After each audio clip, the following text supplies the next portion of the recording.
Hello, hello. Good morning, good afternoon.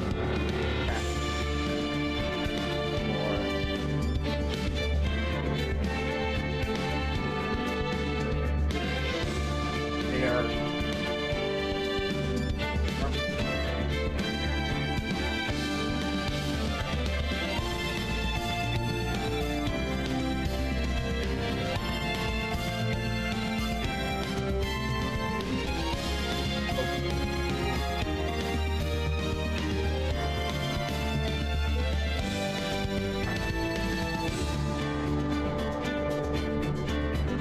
a bit of an early today because I'm gonna go out later. when I'm done streaming, so figured I'd start early. But without further ado, let's get started.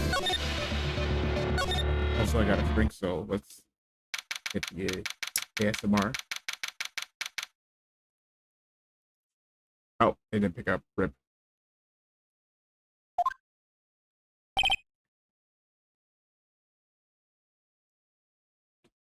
Hold on. This is not the... Wait. Hold on. Yes, it is. Hold on. Did I make a mistake? Hey? Maya, wait. What is she doing in jail? What the... Maya, hey. Nick, it's you. Oh, that's right. That's right. She wasn't there with us yesterday. I don't think. Right? When we were talking to Edgeworth about what we're gonna do today. And then on the investigation, she was not there. Hey Nick, it's you. I'm glad Mr. Edgeworth made it through the day okay. It's a relief. Hey, why'd you do that anyway? I don't know. I just knew I had to do something. I know I'm not a lawyer like my sister was. Hold on, I gotta take my shirt too. Get me out of this monkey suit. Get off of me. You ever see that clip of Tyler when take it off? Yeah, that's what I just did. It said I didn't do anything like that. I'm sorry. Well, you did save the trial. Just behave from now on, okay? Oh, okay.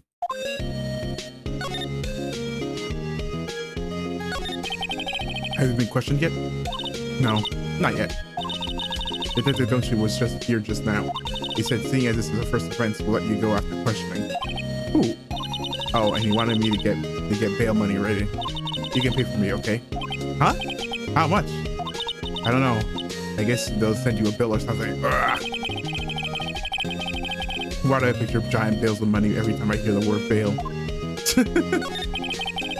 Any luck with Mia? None. I can't get through to her at all.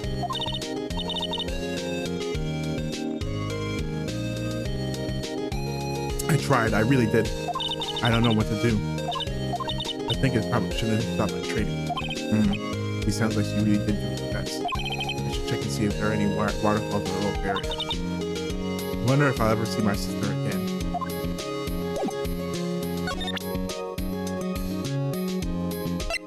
You on it? My mother. Now that I saw her picture, I'm not sure it was the right thing to do. No, I'm pretty sure it was the wrong. No, I'm pretty sure it was the wrong thing to do, Lamau.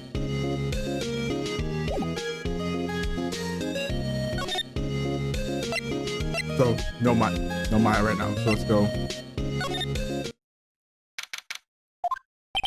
There are fewer than there were yesterday, but the cops are still around in the park. I wonder if Detective Gumshoe is here today too.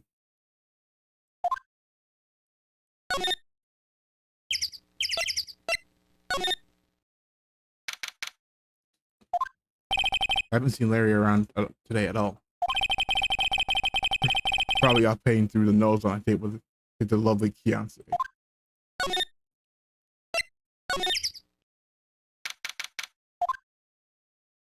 Go. Hey, detective. Hey, pal. The trial today, Yes? What about the trial? Well, I was gonna say good show, but it wasn't really all that. So you did say Mr. Edgeworth, I guess. I just wasn't sure how to thank you, you know? Thanks. Here's a gumshoe. Any ideas what strategy Ron Karma is planning for tomorrow? It sounds like he's bringing in another witness. Another witness? Oh, right. He said something about that in the trial today. Yeah, I think there was two. There was only one, but then Lala came in as a second. And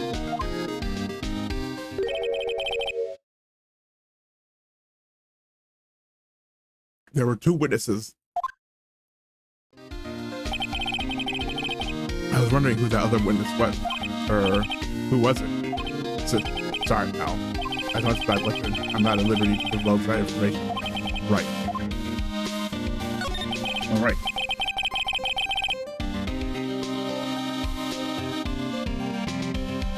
I wanted to ask you something about Edgeworth. What's up? Is he afraid of earthquakes? I never heard anything about that before. Mr. Edgeworth doesn't talk much about himself too much to see. But there's one thing that's clear as day. Him handling crime the way he does, and him becoming a prosecutor, and him being scared of earthquakes. It's all started with that incident. The DL6 incident? Yep, that's the one.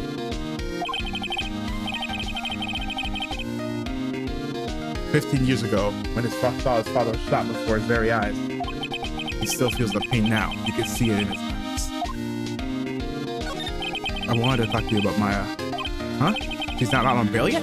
That's strange. I told her to let her go as soon as they had the report written up. Man, I don't know what would have happened in that courtroom today if it weren't for her. Seeing her getting dragged out the bailiff. I'll be honest with you, pal. I shed a tear or two. Mr. Ezra, he was so moved I saw his lip tremble. Really? Cold as ice, Edgeworth. He was really grateful for what you did, you know. I'm going to head back to the station. I'll get the report on Maya and get her out of there as soon as I can. Thank you. Oh, wait. I was wondering, how much is bail going to be? Don't worry about that. Oh, don't worry about that. Mr. Edgeworth is posting the whole amount. What? Edgeworth?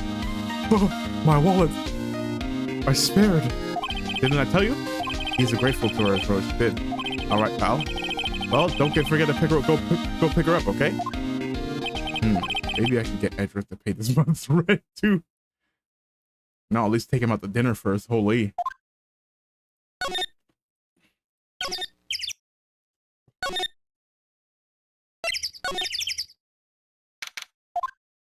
Looks like the both rental shop is closed today too. Okay.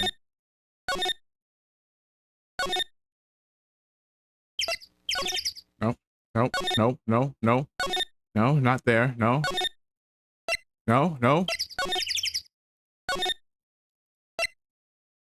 Okay.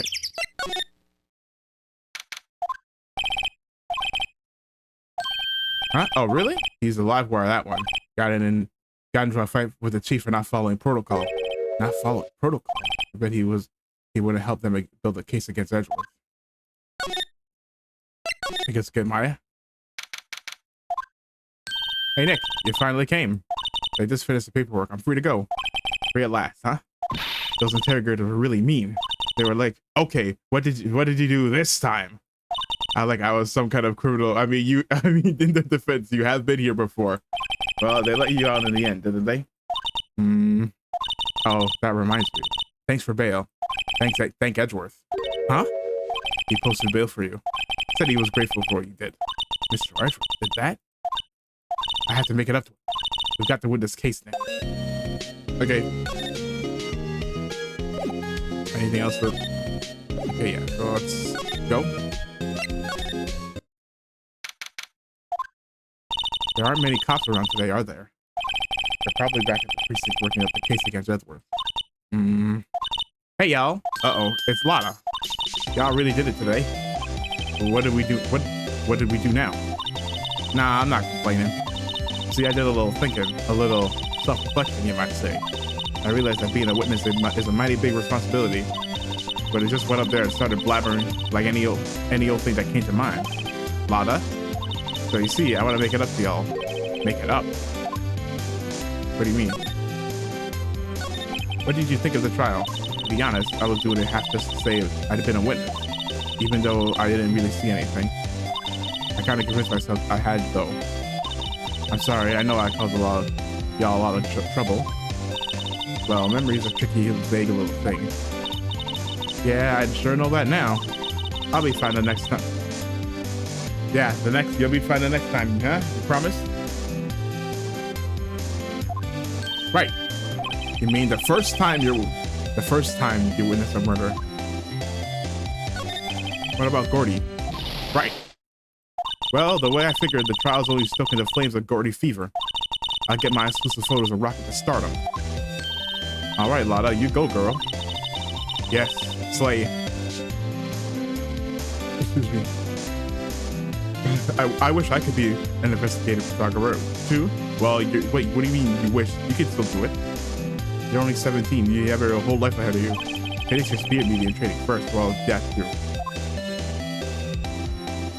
It takes her 10 years to finish it from now, I think. Wait, Lotta, what do you mean by making it up to us? Well, you see, Actually, I got a bit of information for you. What? That Von Karma didn't want me to say nothing about it. But what information? Now we're getting to the heart of it. See, I reckon we might be able to do ourselves a little exchange. I thought this was to make it up to us. Yeah, you said to make it up, but you want something? Right. I propose a little exchange to make it up to you. What?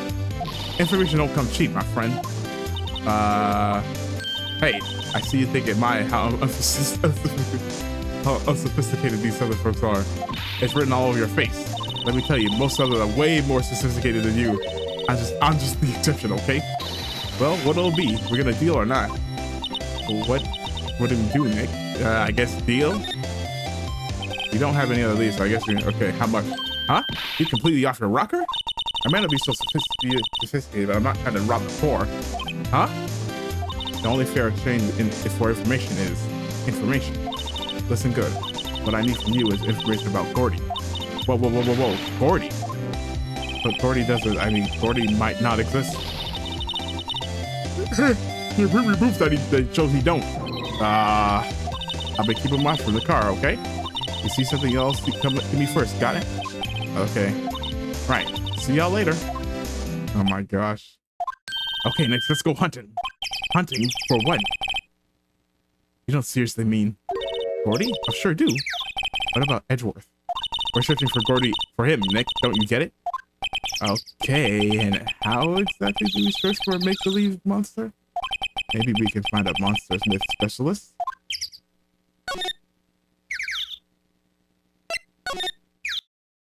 What the heck is this abomination? Dude, how come there's no Canada on here, man? What the heck? There's an incorrect Brazil flag, I think. Or at least I think that's supposed to be Brazil. What is that? The Steel Samurai, Nick. Yo, Maya. Larry, why did he not address us? What the heck? What the heck is that? Oh, it was my girl Keontae's idea. She was all, if you like, put this here. It would be like really cool. Dude, she gave it to me along with the banner. Wow, that's real impressive. She could finally those for you. Well, she knows a lot of people, and that show's finished now, so she got them for free. Right.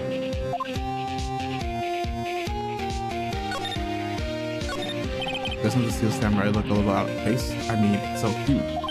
I guess it's good advertising. Something about this Steel Samurai just doesn't work for me. Huh? Really? It looks pretty well made to me. Still a novice, aren't you, Nick? Really? True connoisseurs like Cody and me don't fall for this kind of stuff. These Steel Samurai nerds are obviously in a league of their own, huh? Those flags look sadly out of place here, flapping listlessly back and forth in a cold wind under a cold sky. I don't know, I think it gives the place a kind of festive atmosphere. It reminds me of the War of the Eyeglasses. What? The War of the what? Huh? What do you mean? You don't know the War of the Eyeglasses? What the heck is that? A local fair used to do it every summer. Huh? Guess we were the only ones. What the heck is it? Yo, Nick, what happened with that edgy? Well, we made it through the first day. Hold on, record all right. What?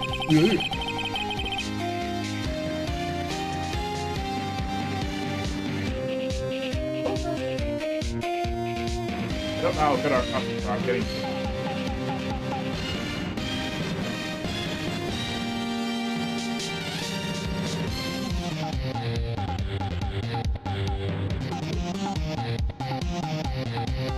Does anyone else have to do this where my board just gets tangles into itself endlessly and it's kind of annoying to move around when it's like that? And nothing, no matter what I do, it still just goes back to being tangled even though I split it apart and hold it down. Anyone know how to fix that? I don't know how good our processes are from here on though. Huh? Hey Larry, did you know Mr. Edgeworth's secret weakness? He's terrified of earthquakes. He acts like a little boy. Huh. That's weird. I don't think he was ever like that at school. No? Really? Well, we were only in the same class for a little bit. He transferred to schools pretty quickly. Transfer. Right. When the BL6 incident happened. Doesn't look like Larry knows about it though. Hey Larry, where did you get that big thing? Hey yo! Nick? Has that worked out enough for you? Huh? Oh, the big guy? I've had that for what? For about a month, yeah. It's a big hit with the kids. Why wasn't he here there yesterday? Huh? Oh, right. The compressor was busted. Compressor? Yeah, it's a little unit by my hot dog stand. That's what I used to put the air into the Steel Samurai. It broke a little while ago, so I sent it in for repairs. Oh, and here I thought you inflated it by yourself. Let's check out the compressor. Compressor. What's this machine? That's the compressor. I use it to fill up that balloon there with air. Huh? Neat. Just got it repaired yesterday. Man, what a drag that was.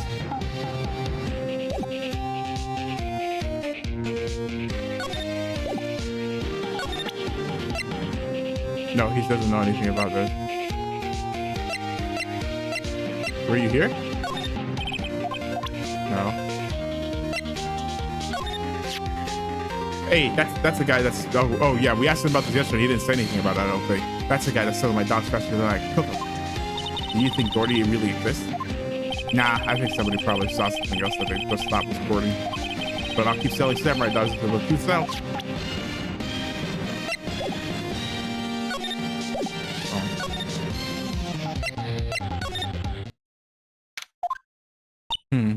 It's always so quiet here. I wonder if the boat shop is closed for good. Well, with the murder on the lake and all. Probably just taking the vacation till it blows over.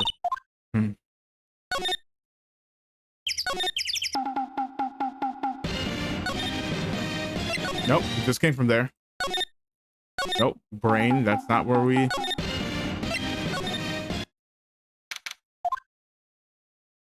Hey, y'all. Well, y'all find anything out about Gordy? No, nothing. Well, keep moving. It gets cold out here at nighttime. It is a little chilly. I think I have to sneeze. Whoa. No, you don't. No sneezing. Achoo! Why now a sneeze? I told y'all, no sneezing. See, I set the camera to respond to things a little softer than a bang. I trigger one of Von Karma's finger snaps now. Oh, sorry. Yeah, well, sorry is nice. What about my film? That's your fault for putting... This is a public space. I hate the lady. My poor wallet. I learned something in today's trial last week. That's why it's serious business. Not about the case anymore. Huh? Whoa, didn't you say you had information about the case? Tell us that at least. Like I said, I traded for dirt on Gordy. What are you going to do if Gordy doesn't exist? I could be an investigative photographer. What? After all, I only have one photo to my name so far. Was it good? Was it a good one? You bet. A UFO. A UFO. A UFO. Anyway, if I can't get a career making photo this time around, then that's it. I quit and go back to school. Huh? So you really are a university student? Yeah, well, I'm taking a break for a bit. Right.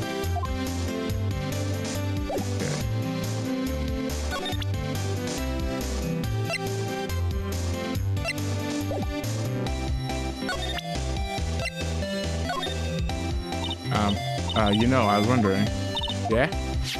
What if you get a picture of Gordy and it turns out like this enlargement did? Y'all crazy? A blurry picture like this doesn't make a hit story. I need a picture that screams, I am Gordy. Hear me roar. Gordy, hear me roar. I can't turn something like this into a paper. What kind of fool do you think I am? The kind of fool that will turn a blurry picture into and as evidence in a murder trial, not to mention claiming she's...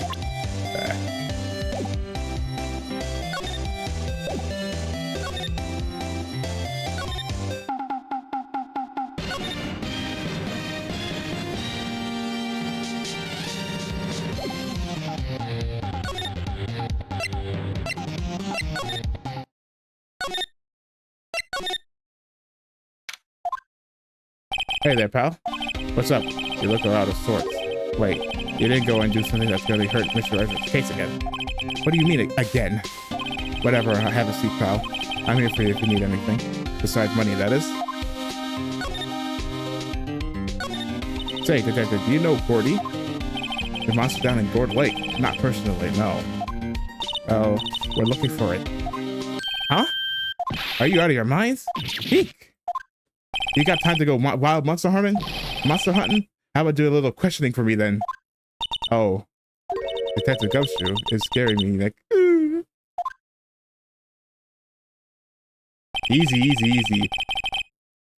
Easy, bro, easy. I told him about the deal with Lotta. Nick, try telling him sooner next time. Sorry. I see, pal. Sorry for shouting at you. Okay. I, Detective Gumshoe, will aid in your search for Gordy. Huh? I'll loan you one of our newest secret weapons for finding evidence. Really? You can take whichever one you like. Okay, give us the goods. Hold on now, everything in due time. First, let me show them to you. These are our best and brightest. Introducing secret weapon number 1, Missile. Missile? He's a canine police dog still in training. Missile, Missile, your boy. Doggy. Oh my gosh, look at him. Handsome. Here he is. Hey, he's cute. Look, Nick, cute dog. A cute dog. And this will help us out? Next secret weapon number 2, a fishing pole. Here, this is my own personal pole. Detective Gumshoe. We're looking for a monster. Yeah? How are we supposed to catch a whole sea monster with a fishing pole? Never know until you try, pal. Okay, this next one is the last one. No, please, I'm already overwhelmed by our choices. Secret weapon number 3, a metal detector. Here. Detective Gumshoe. We're looking for something alive. Right. How are we supposed to find it with a metal detector? Hey, you never know. I might have been eating soda cans. Well, which will it be? I can't make up my mind, Nick. They all seem so perfect. I can't make up my mind either. For the totally opposite reason. Oh well, I suppose I can't hurt to borrow one of them. I think I need the dog first. He's so cute. Oh boy.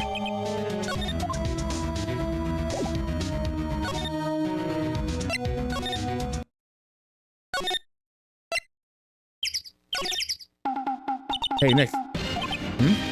Missel's been acting strangely. Missel, oh, right. That little creature, the detectives. Hey, I love little doggies. Good boy, good boy. Oh my gosh, he's a demon. What's wrong, Missel?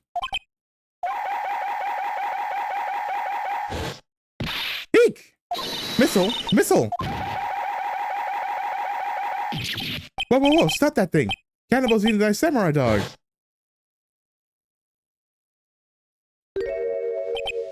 My samurai dogs. Wow, he ate every single one. I'm sorry, Larry. Sorry, don't pay my bills, Nick. Ha ha ha ha. It's going to have to this time.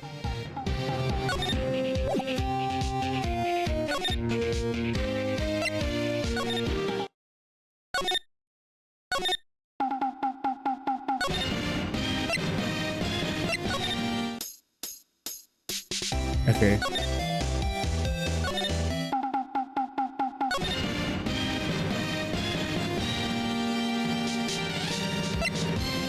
Okay, so no. Okay, hold on. Let's go to...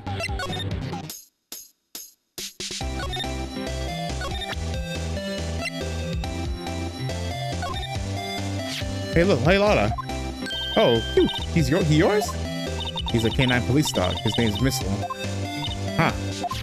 Canines are the ones that use to sniff up the things, right? I wonder what Gordy smells like. I hadn't thought about that.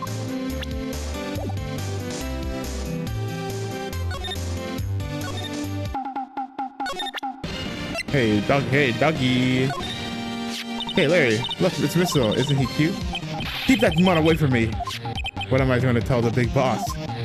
Is the big boss in charge of the hot dog stand? Check. Maybe they stand in Maybe the stand is a front for a mafia money laundering scheme. Maya, I think you should probably try to look a little sorry for about what happened. Oh, right. My poor dog. Ah, you'll be fine. Okay. I was wrong. Okay, let's get... Give me the metal detector.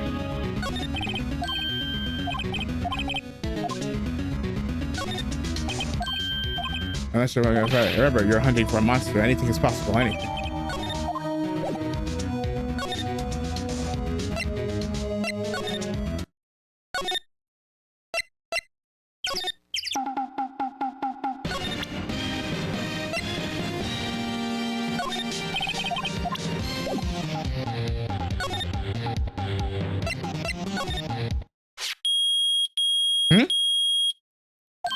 Nick, it's beeping. The metal detector found something. Sure is loud enough about it. Whatever it must be in the bushes. Go check it out, Maya. Why do I have to check it out? Nick. Look. Huh? Huh? An air tank? Huh. The valve looks broken. I thought it was Gordy. Maya, first of all, why would Gordy be in the bushes? And second of all, why would a metal detector react to a sea monster? Oh. Huh? There's something wrapped around this air tank. It looks like a string of flags? Well, we might as well take it with us now that we found it. It's heavy.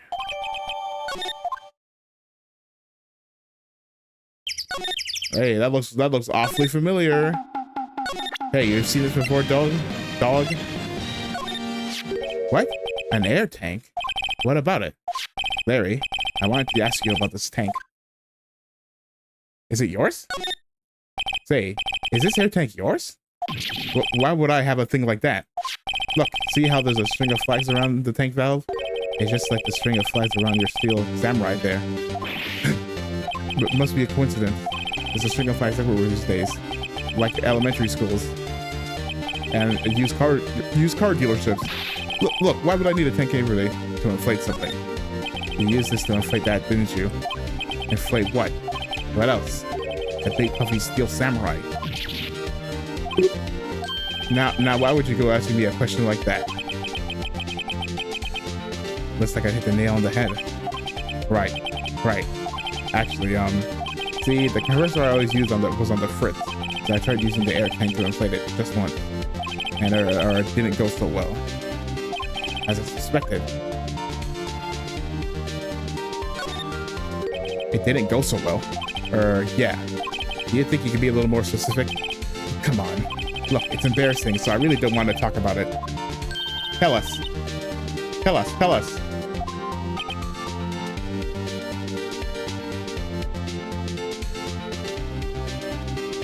Fine.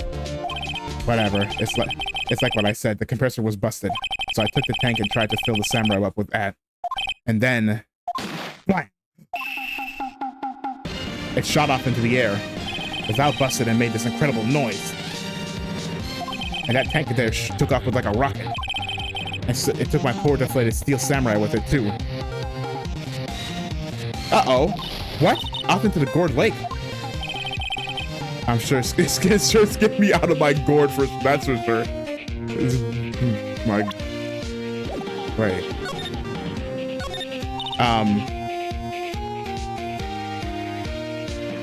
So the tank and the steel samurai you were trying to fill flew away. What happened next? Well, all that happened on the 20th or so. The 20th, a week ago. Now, as far as I could see, the tank went flying out into the lake. So I went out every night onto a boat looking for it. I mean, Keontae gave me that steel samurai after all. And when did you find it? Just the night before last. I flew way out there. It took me 4 whole days to find it.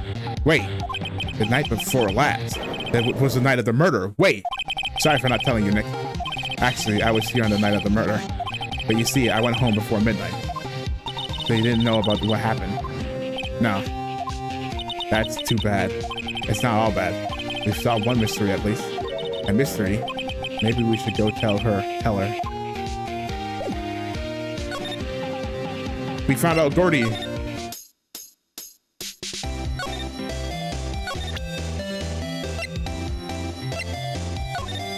Yep, I had to say I know exactly Scott about that.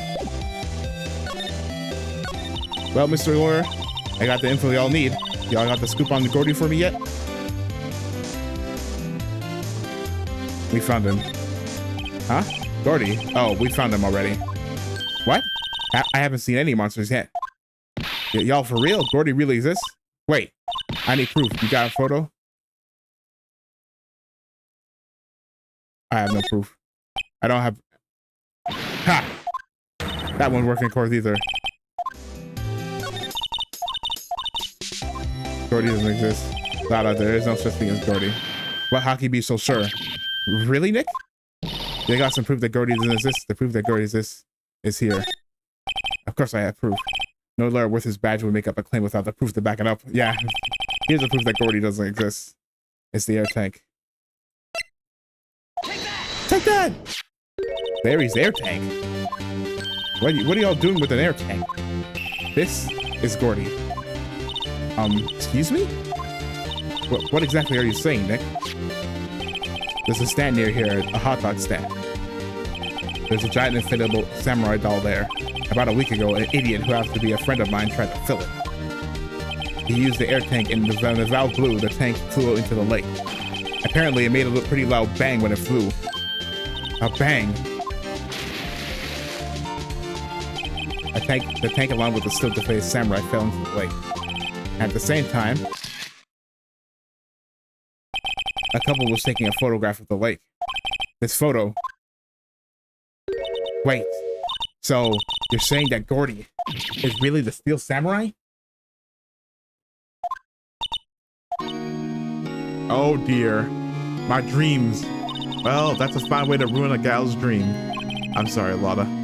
Nah, it's okay. You wouldn't. I'll give you your info like I promised. Poor Lada. So tell us this information you have. A promise is a promise, I guess. Overheard the cops around here saying something about the witness tomorrow. They said he's the caretaker at the boat rental place up the path there. The boat rental? There's someone in there? I mean, it looks so deserted. Just an old guy living all by himself. Y'all should go check it out. Thanks, Lada. We will. Let's get cracking, Nick. Forgot this was... Hold on. Nothing else? Yeah. The night of the murder. My camera clicked twice, you know. Wait. I think he said that. Or, yeah, I think when she said that, she said there was 2 pictures from that night. Wait, so you have another photo? Well, yeah, but there's nothing in it at all. Just the lake. I figured it wouldn't be much of use of evidence, so I kept it to myself. Well, it might not be helpful at all, but here, take it. Bye now, y'all take care. Hold on. Oh, okay, I guess time for me to pack up and leave. Poor Lada. It's all Larry's fault. The legend still lives on, I guess. The legend? Yeah, the legend of Larry, familiar to all who know him for any length of time. When something smells, it's usually the butts. Someone should whip that in butts into shape. True.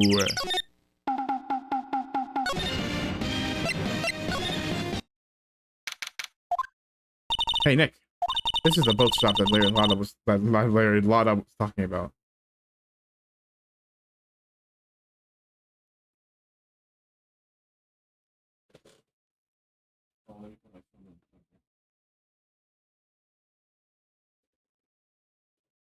This is the bush. Yeah, you're right. Doesn't seem to be anyone around at all. Well, let's go check it out anyways.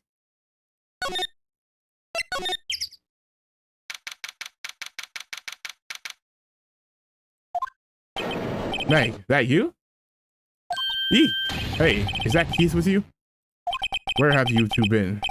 I've been worried sick. Nick, you handle this. I think I'll leave this one up to you, Maya. Meg. Yes? Finally made up your mind, have you? My mind? You'll run the pasta shop when I'm gone? Pasta? Glad to hear it. Glad to hear it. You make your old man proud. When your kids left the house, I didn't know what to think. How am I supposed to keep this place running? An old man like me. Polly, the kids are home. Hello. Hello. Quack. Nick, what was that? A parrot. The one that's on that perch. Keith. Yes? I leave the wet noodle in your capable hands, Sonny. There's a callback to this in Apollo's first game. I guess technically his only game, but not really. Technically his only game.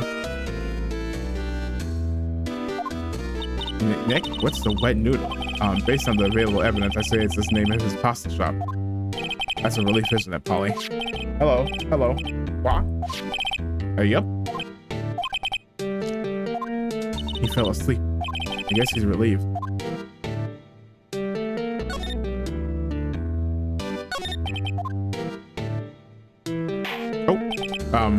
This is a boat rental shop, right? What are you talking about? This here is a palace of pasta, the wet noodle. So now that you mention it, we haven't gotten many orders for spaghetti lately.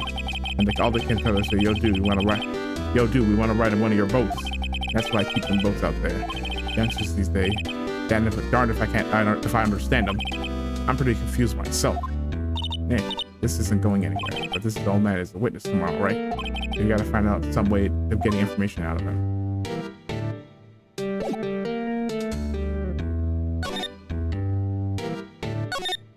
Look, it's a little safe, It's locked. This is fishing boat, so it looks expensive. Lotatsu. Look, Nick. He has an electric blanket on his table. Look, that's a great idea. We should do that at the office. We can sit down with our clients, stay warm, and drink hot cocoa. And what? Talk about murders? Ah, you're a party pooper. No localizers. Call it what it is. Oh, he has a television in here too. Oh, that was not the TV. Whoa, what an amazing parrot that is. Good morning. Hello? It ignored me. Wait, you forgot Meg? You gotta call her name first. Her name? Polly, how you been? Hello, hello. See? Neat. So the parrot's name is Polly. Too bad all she can say is hello. Ha ha ha. Oh, Polly can say lots of things. You just need to know the secret words. The secret words. Polly, what's her name? Polly. What? Hee cute. I just found a new friend.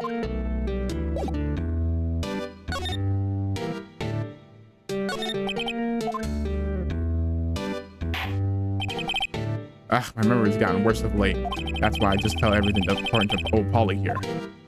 Everything? Important? I wonder. Polly, what's the number to the safe? 1228. 1228. Oh! 1228. All right.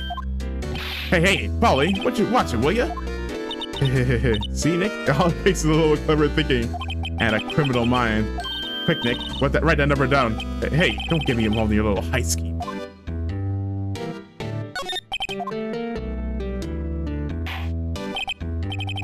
A pasta shop? Yep. The net noodle will live on when I'm gone. I father started, you know? So that makes you two the third generation. Meg. Yes? Tomorrow we'll start the secret of dough tossing. Dough tossing? You too, Keith. Yes? You'll be the best pasta wrangler the West has ever seen. Pasta wrangler? The West? Isn't pasta from Italy? Meg. Yes? You know the best pasta's always been made in the west of the Rockies, don't you? Right, of course, everyone's know that. Nick. Huh? How long do you have to keep this all in the family charade? This old man must know something about the murder. We're not letting him until we find out what that is. Look, a little say, it's locked. Do I not have the...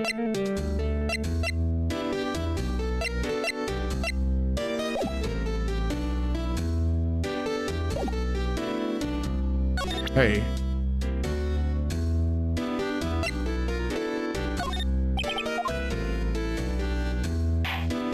Now listen here, kid. Remember with that tripod pasta. And they go blue. Hey, What about this? Hey, what about this? Do you know about this?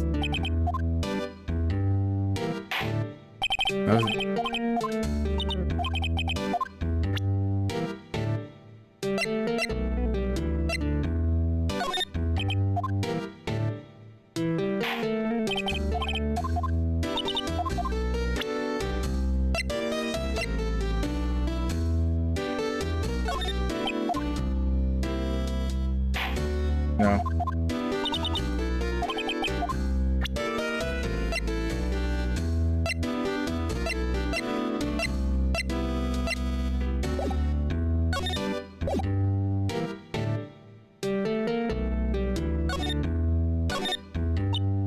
But then, hey, cute. Okay, 1228 is a thing. Nothing funny next? All these fish are saltwater fish. Oh, never mind.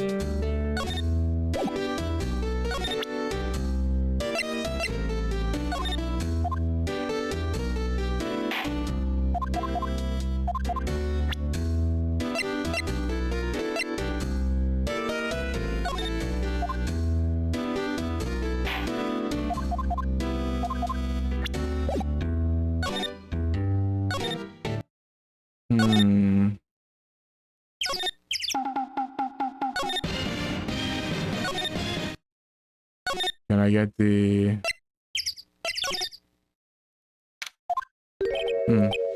MC2's not here. Didn't he mention it? Alright. Oh, no. The stairs is in question. Let's come back later. Guess so.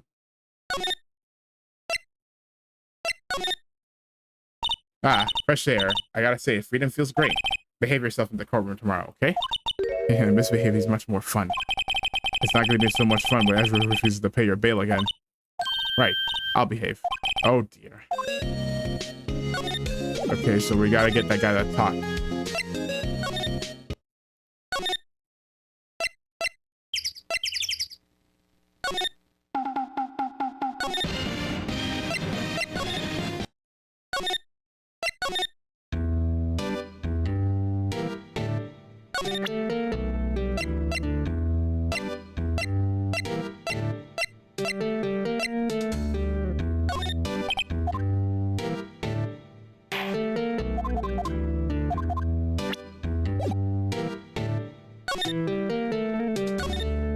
Let's say, blah.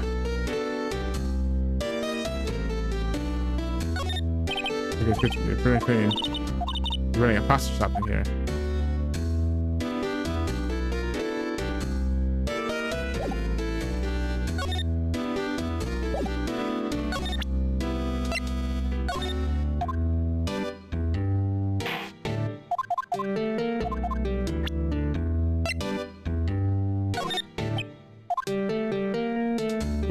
He's a witness, so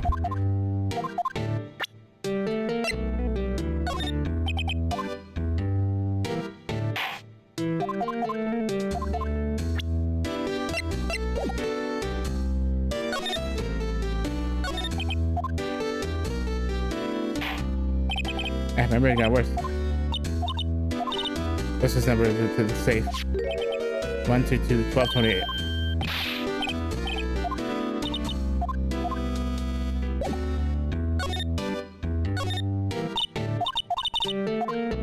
Yeah, why can't we open it?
Maybe ask Larry?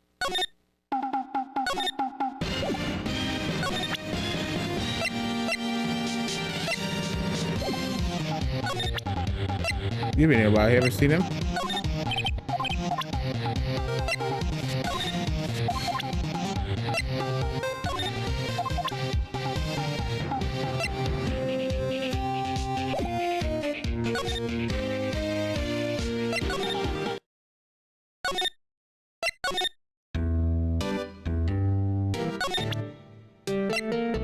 I'm pretty sure I showed everything.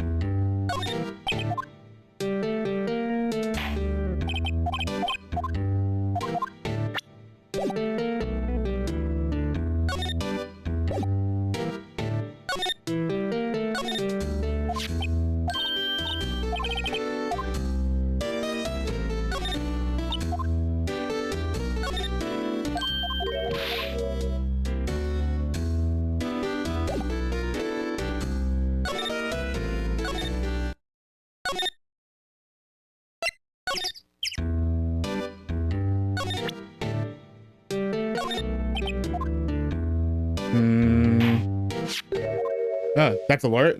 That a lawyer badge? Yes, it is. I don't believe it. This is the old guy, the first person to recognize that badge. I get it, huh? Hey, yep, I got you figured out now. You're not Keith? Nick? Now's a chance to clear things up. Sir, no, I'm not Keith. And I'm not Meg either. We're here investigating a murder that took place on this lake the other night. Please, help us. A lawyer, huh? Please, mister. Alright, I'll help. But on one condition. What's that? When this case is over and done, you'll run the wet noodle. Okay, we promise. Nick, are you sure about this? Hey, anything to get the case solved. Also, who wouldn't want to eat up Phoenix noodles? I guess so. That's my boy. Good for you, Keith. Wait, didn't I just say... You too, Meg. Yes? You bring the tear to your old man's eye, you know? Now, what was it you want to know? Speak up, Polly. Hello? Squawk? Now he's talking to the bird again. How do we get him to talk to us?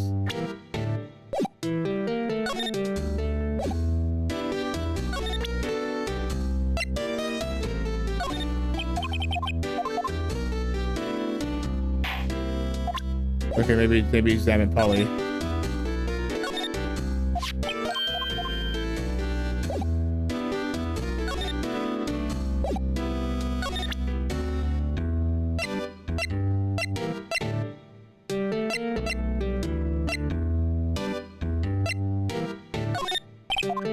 Is that right, Polly? Hello.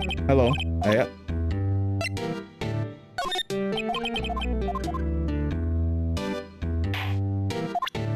So I present things. Polly, here's my only friend in the world. Isn't that right, Polly? Hello. Okay.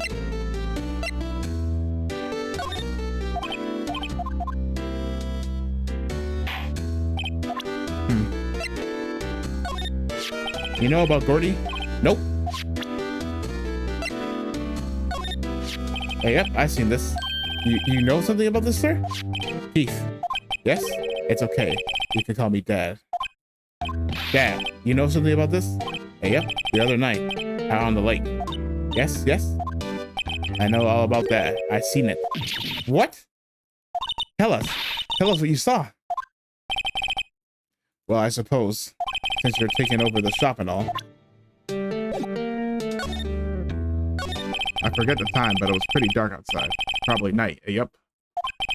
It was after midnight, but okay. Then I heard this bang, so I looked outside. Then I heard another one. Bang.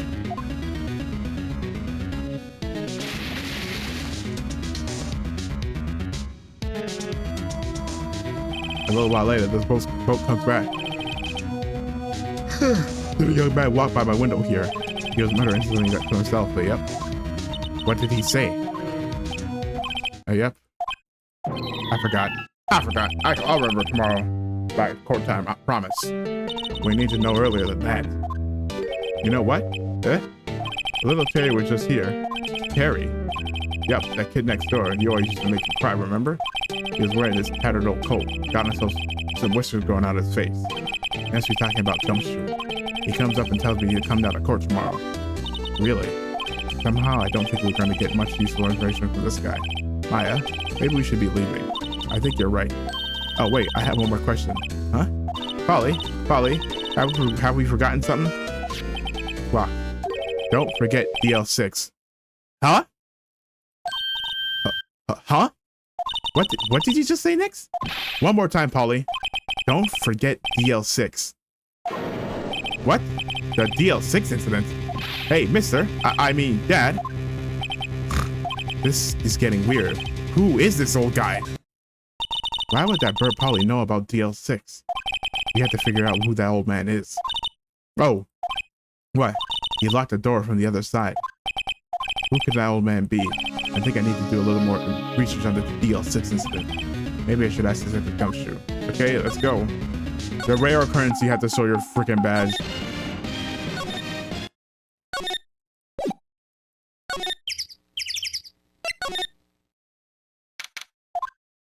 Hey pal, long time no see. You don't look so happy. What's wrong with this? What's wrong this time? Actually, we wanted to ask you something. Yeah? You know the boat rental shop at the door lake? Oh yeah. The old man who runs it is appearing as a witness in court tomorrow, right? Huh? How'd you, that was supposed to be top secret. Do you know who that old man is, detective? Actually, I don't. He's a bit of an odd bird. I haven't been able to get a straight answer out of him. I decided first that he wasn't persuasive enough to stand and testify as a witness. That's why we called Mr. Lotta Heart yesterday. As for who he is, we have absolutely no idea. Sounds suspicious. Nah, what, Detective Gumshoe, please help us. Huh? We need to know about the DL6 incident. That was when Ezra's father died. I can't help but think that it has something to do with the current case. To tell you the truth, I don't know much about it DL6 either. Mr. Ezra forbade us from reading the file, so I'm afraid I can't show them to you either, pal. Pal. What? However, if you can convince me somehow that the DL6 incident is related to this case, well, I guess I'd consider opening the file up. Present the bird. His bird. What's that? A parrot? The old man at the boat rental shop's parrot. The parrot knew about that incident. That incident? DL6. What? Have we forgotten something? Polly, have we forgotten something? Squawk. Don't forget DL6. Squawk. Huh? I'm pretty sure that the old man must have taught her that word. Yeah, but how would that old man know about the DL6 incident? Wait, what if that old man was connected to DL6? Nick, you think he might be? I get you. Sounds like you need information on the DL6 incident. Through here is the station's records room. I'll give you a special permission to go in and find what you need. All right, way to go, Detective Gumshoe. Okay, Nick, go to the records room. I guess it's time we face Edgeworth's past. Let's go. Records. New lockup. Police department. Wow, it's amazingly dusty. 10 years of files and 10 years of dust, I guess. Let's find the DL6 stuff quick. 15 years ago, both me and Edgeworth were 9 years old. We were almost through the 4th grade when we suddenly transferred because of DL6. Nick, I found out where the file is. Oh, thanks. Just let me know what you want to know about the DL6 incident. I'll go get the right file. Case summary. Well, first I had to get the hand on the main facts like a summary. Right. Summary. Found it. Here you go. It says December 28th, 2001. Holy, that's exactly 15 years ago from the day after tomorrow. So in 2 days, the case is closed. The incident took place in the elevator of the district courthouse. What? Is this the same district courthouse where we're holding the trial now? Looks like it. There was a large earthquake at 2 p.m. on that day. Part of the court building collapsed and all of the lights went out. Oh dear. Wow, that was some earthquake. At the time, 3 people were trapped in the elevator. It took 5 hours for them to be rescued. 5 hours? Oh my gosh, that's so long. That would be scary for... That would be scary like that in the dark. One day, there was a lack of oxygen in the elevator, and the survivors were unconscious. Survivors? One of the three in the elevator had been shot in the heart. That was Mr. Edgeworth's father, wasn't it? He said that his father was shot before his very eyes. So Miles Edgeworth was one of the other passengers in the elevator. Do you have any data on the victim, Edgeworth's father? Yeah, hold on. Victim. Here, found it. Gregory Edgeworth, 35, defense attorney. If he were still alive, he'd be 50. He had lost that day's case in court and got in the elevator with his son, Miles. Miles Edgeworth, of course. So he was in the elevator with his father. From the angle of the bullet and other evidence, it could not have been a suicide. The murder weapon, a pistol, was found in the elevator. The pistol had been fired 2 times. Where have I heard that before? Huh? It sounds just like this current case. What's going on here? Got any data on the suspect in there? That would be the guy that my mom got arrested. Hold on, this is it. The man arrested as a DL6 suspect in DL6 was Yanni Yogi? Mushinori? Yagi? He was a clerk in the court apparently. So he must have been the 3rd person in the elevator. Well, then he had to have he had to have done it. No, they ruled that he wasn't him. But he was found innocent thanks to his defense lawyer, Robert Hammond. Hammond, the victim in our case. Right. The suspect, Mr. Yogi, was oxygen deprived, so much so he had brain damage. He lost all memory of being in the elevator. After he was declared innocent, he disappeared. Where could Yogi have gone to, I wonder? He may be closer than we think. Well, I guess that's that. I know generally what happened. I guess I generally know what happened in DL6 now. I still don't know what sort of impact the whole thing had on Edgeworth. Nick, are we going to take the whole file? There's too much. We'll never get it out. You're right. How about we just take what we think we'll need?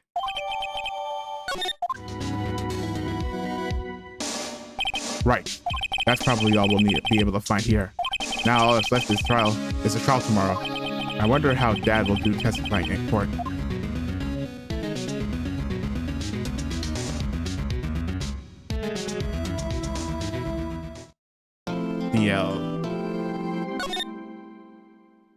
DL6.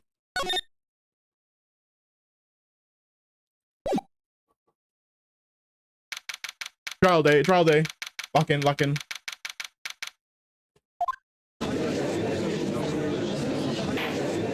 Court is now in session for the trial of Mr. Miles Edgeworth. Defense is ready, Your Honor. Very well. Apparently the prosecution is also ready. Who is the judge here anyway? Mr. Von Karma, your opening statement. Very well. No opening statement, so... No, not so fast, Judge. I was taking a meaningful pause before speaking. Right, of course. Prediction. Today's trial will end 3 minutes from now.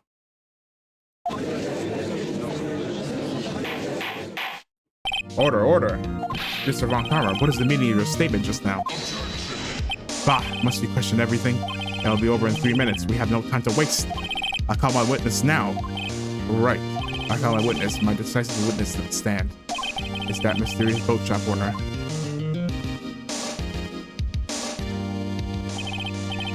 Witness, state your profession.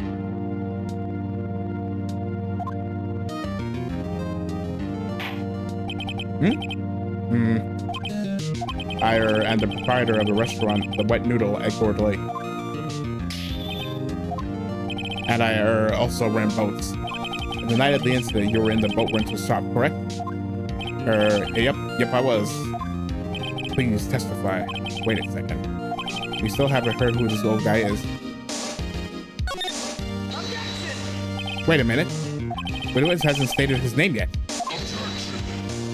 Because I did not ask him, Mr. Wright. Bah, I had predicted this trial will end in 3 minutes. Stop asking trivial questions and cooperate. Yeah, right. The witness will state his name.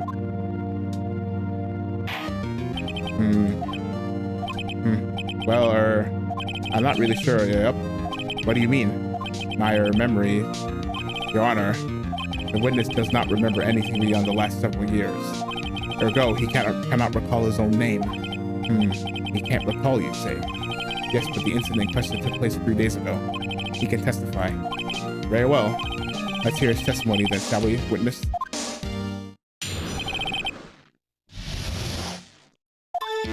It was the night of the 24th, just after midnight. It was in the restaurant where I rent boats as usual. Then I heard a bang. Yep. When I looked out the window, I saw a boat just floating on the lake. Then I heard another bang. Just about then, I saw the boat come back to shore and a man walked by my window. Very well. I'd like to begin the cross-examination.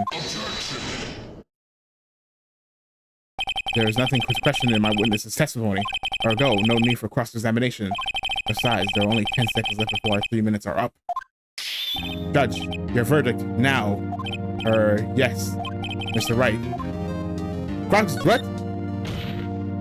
What are you saying? Of course I cross-examined the witness. Very well, you may begin. Rah! Excuse me? Mr. Von Karma? 3 minutes just passed. I see. Well then, let's just take our time. You may cross-examine the witness.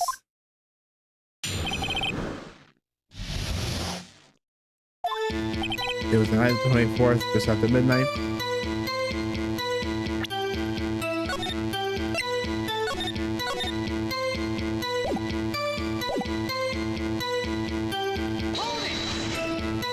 Just after midnight, you say? Yep, just around 10. Are you sure? Pretty sure, yep. When I talked to you yesterday, you were rather vague about it. I'm surprised you seem so sure about it today. I asked him and he remembered. Isn't that right? Don't glare at me like that. I remembered it clearly, I did. Yep. You see? Continue.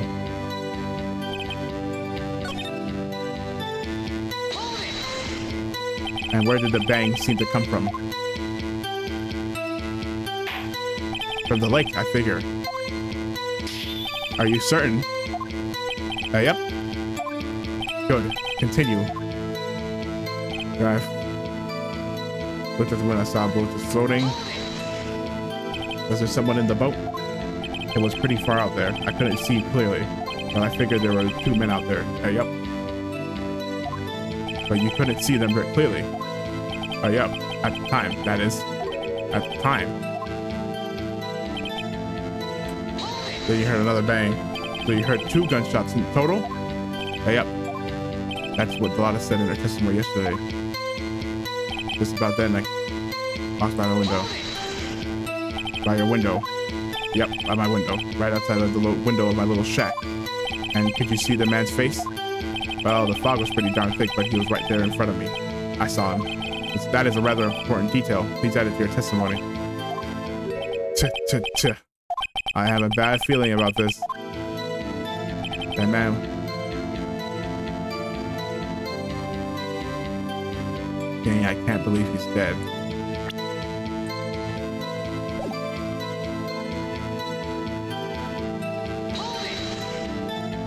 Are you sure? Uh-oh. Dad? Dead certain, Keith. He said, I can't believe he's dead, as he was walking by too. Witness, are you sure that the person you saw was Miles Edgeworth? That was him, that Edgeworth boy. Oh, whoa, whoa. This sounds like decisive evidence indeed. I see no room for doubt. Von Karma, he lured me into cross-examining so he could set me up for a fall. Nick, I don't like the way things are going here. Everyone in the courtroom is glaring at us. I better act quick.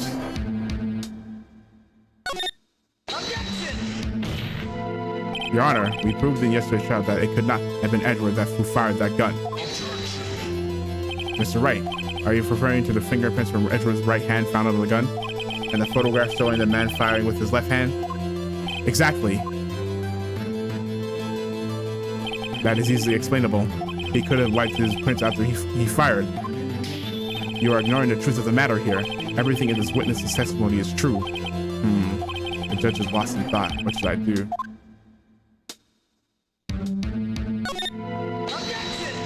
Your Honor, this witness claims that Edward said, "I can't believe he's dead," but his words is always have.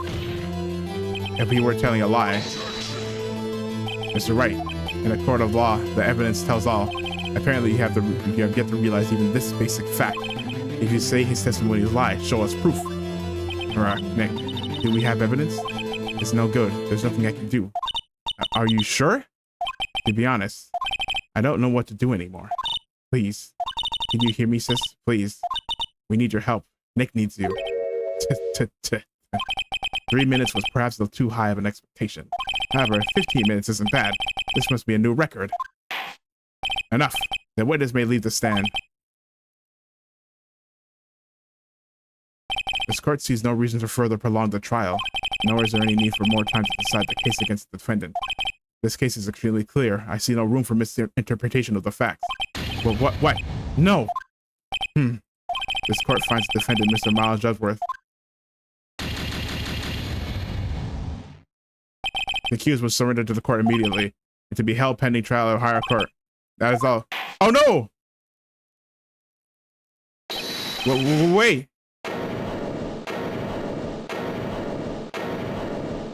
Who was that? Me? Huh? What? Larry? What are you doing here? Listen, you gotta listen to me. I was there in the park in the night of the murder. I wasn't sure about it until just yesterday, but today I remembered it. Remember what? The gunshot. I heard it too. What? Order? What is the meaning of this? The verdict has been decided. I call for adjournment. One moment, Mr. Von Karma. So you say you heard a gunshot? Yeah, I did. A gunshot that night. I was sitting here in this audience listening to this testimony. Then I realized something he said was different from what I remember. Anyhow, I can't just sit in here and let you call Edgy a murderer. It's just not right. I'll testify. Let me testify. What kind of kangaroo court is this? Order. Well, this is the first time something has happened like this in my court. I'm not quite sure how to proceed. Judge, you've already given your decision. This trial is over. Nick, this is it. Larry's given us one final chance at this. He's right. If only it wasn't Larry, he could make things even worse. Mr. Westbrook was just as guilty, Nick. It doesn't get any worse than this. You're right. Okay. Your Honor, if there's another witness, it's our duty to hear and speak. Right here, right now. A waste of time. The verdict cannot be overturned. Allow me to speak my opinion. In all court proceedings, it is our duty to prevent an inaccurate verdict. In order to make sure no mistake has been made, every witness should be heard. What is this? What is this? I withdraw my previous verdict of guilty. Mr. Von Karma, I order you to call this new witness to testify. Now! What? The court will adjourn for a 5-minute recess. After that, we will hear this new witness. Court is adjourned. Larry... Ooh,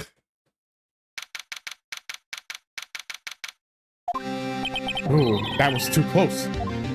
Sorry to keep you on the edge of your seat like that, Edgeworth. I've seen worse. Yeah, right, Edgeworth. You're sweating bullets. I just wonder what Larry has to say in there. Larry was at the lake that night? Yes. He said he went looking for the steel samurai balloon that flew into the lake. Oh, right. And he found the balloon in the air tank. And he found the balloon in the air tank that night? Yeah. Hey, Edgeworth. Huh? You say something right? Yeah, a lot of things. You seem out of it. What's wrong? It's nothing. Mr. Edgeworth, there's something I've been meaning to ask you. What's that? Why are your fingerprints on the murder weapon? Oh.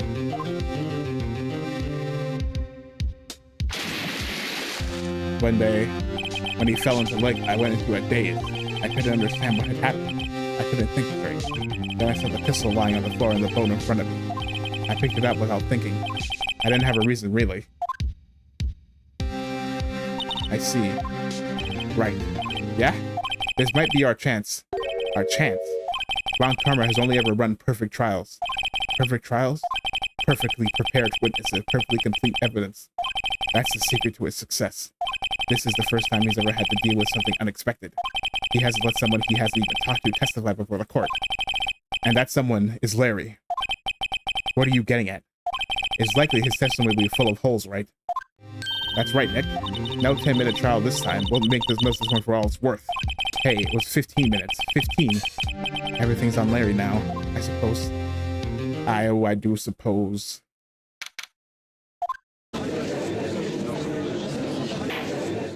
The court is now back in session. Witness, please testify to the court about everything that you saw on the night of December 24th. Right, leave it to me. Please, Larry, don't mess this one up. I hate to admit it, but you're our last chance. Ron Karma didn't even have time to prep his witness. I just hope Edgeworth is right about this being our big break.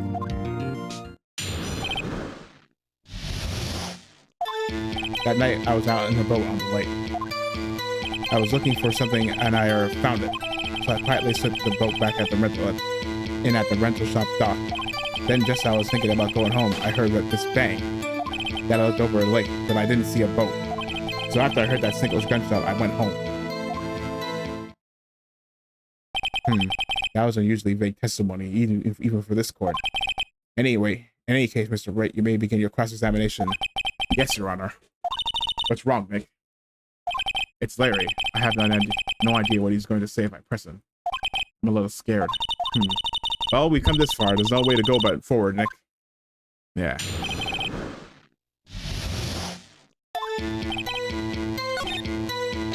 What are we looking for? Looking for something? Yeah. Mr. Butts, what is it you were looking for? What in the witness was searching for is irrelevant. Most likely he was hunting for this Gordy. That's surprisingly close to the truth, in a sense. This is all irrelevant. Irrelevant. Let's get it over with. So I quickly slipped in the boat shop. I was gonna bang. Where did the sound come from? Yeah, well, I wasn't too sure about that. I looked around, you know. Did you look at the lake? Yeah, I looked over and looked at the lake and didn't see a boat. Wasn't there a boat on the lake? Order. Well, Mr. Butts? Whoa. Everybody, just calm down, okay? I mean, it was real foggy that night. I'm not sure whether there was a boat out there or not. Oh, okay. No problem. That's just the most important part of this case. Oh. No. That's not... Yeah, here we go. A single gunshot. No. If he was there... I think... Hold on, let me save.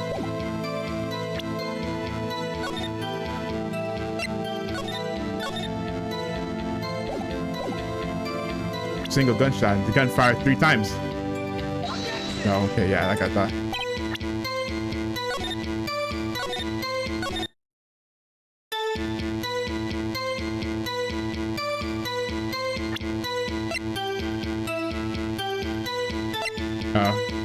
Oh, wait, no, where's her? Yeah, there you go. That's what it was. Wait a second, Larry. What? You only heard one bang? You're sure? That's what I said. But Miss Lotta Hart testified yesterday that she heard 2 bangs. And the old man just now said the same thing. They both heard 2 gunshots that night. Huh? Were you even listening? Were you paying attention at all to what they said? Yo, Nick, please.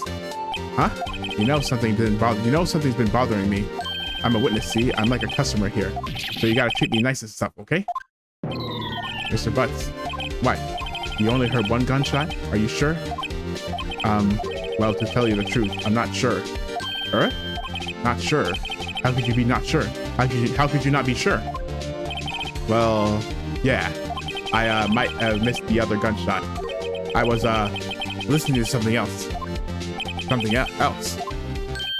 My radio, dude, with my headphones. What? Order. And stop that booing. Mr. Butts, you were listening to the radio with your headphones? Yeah, so what? Is that a crime? Listen to my radio. Everybody listen to the radio. What's the big deal? Mr. Von Karma, your opinion? Waste of time. I do not accept this witness nor his shoddy testimony. Well, Mr. Wright, should he continue the testimony? Continue. Your Honor, please allow the witness to continue his testimony. Bah! Nothing is more pitiful than a lawyer who doesn't know when he's lost. Very well, Mr. Butts. Please give your testimony and be sure to include details like your radio. Right, leave it to me. I wouldn't if there were any other way out of this, believe me. What you heard? Uh-oh, I think it's coming up. It's lonely being alone on Christmas Eve. That's why I was listening to an all request rate show on the radio, see? I was just listening to it real booming loud, like, but I'm sure I heard that gunshot. I remember exactly what the DJ was saying when I heard it too. You were listening to your radio at a high volume. Yeah, what's the big problem? Can't a man listen to his radio in peace? Isn't this a free country? I truly believe Larry has no idea what the problem here is. Judge, can you believe a word this witness says? What he has heard was probably nothing more than a drum beat from the radio. True enough, it is difficult to believe this testimony. Wait, Your Honor. The witness said he remembers exactly what the DJ said when he heard the gunshot. Excuse me? DJ? An announcer, the guy who says the thing on the radio. Anyway, what this means is when he heard the sound, no music was playing. The DJ only talks between songs, so he could have heard this gunshot from the lake. I'd like to cross-examine the witness, Your Honor. Very, very well, Mr. Wright. I can't believe I'm continue this charade. What did he say?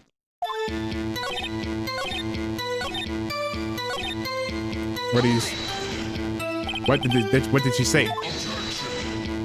Mr. Wright, please these pointless questions. What possible good could have known what the radio DJ said to us? Indeed, Mr.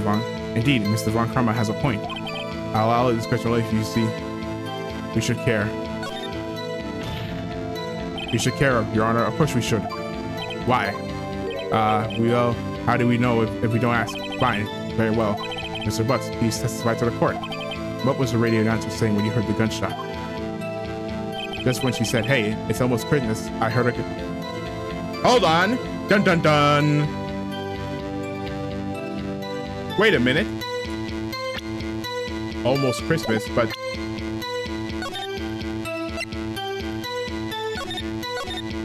I think almost Christmas.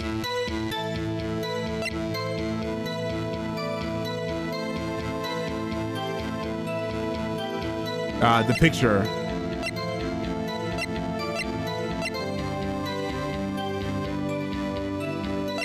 Yeah, so he heard there's a single shot.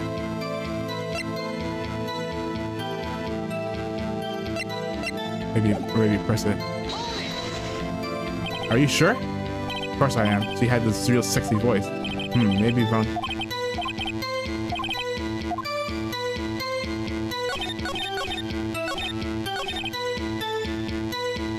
Present. It's thing. Present.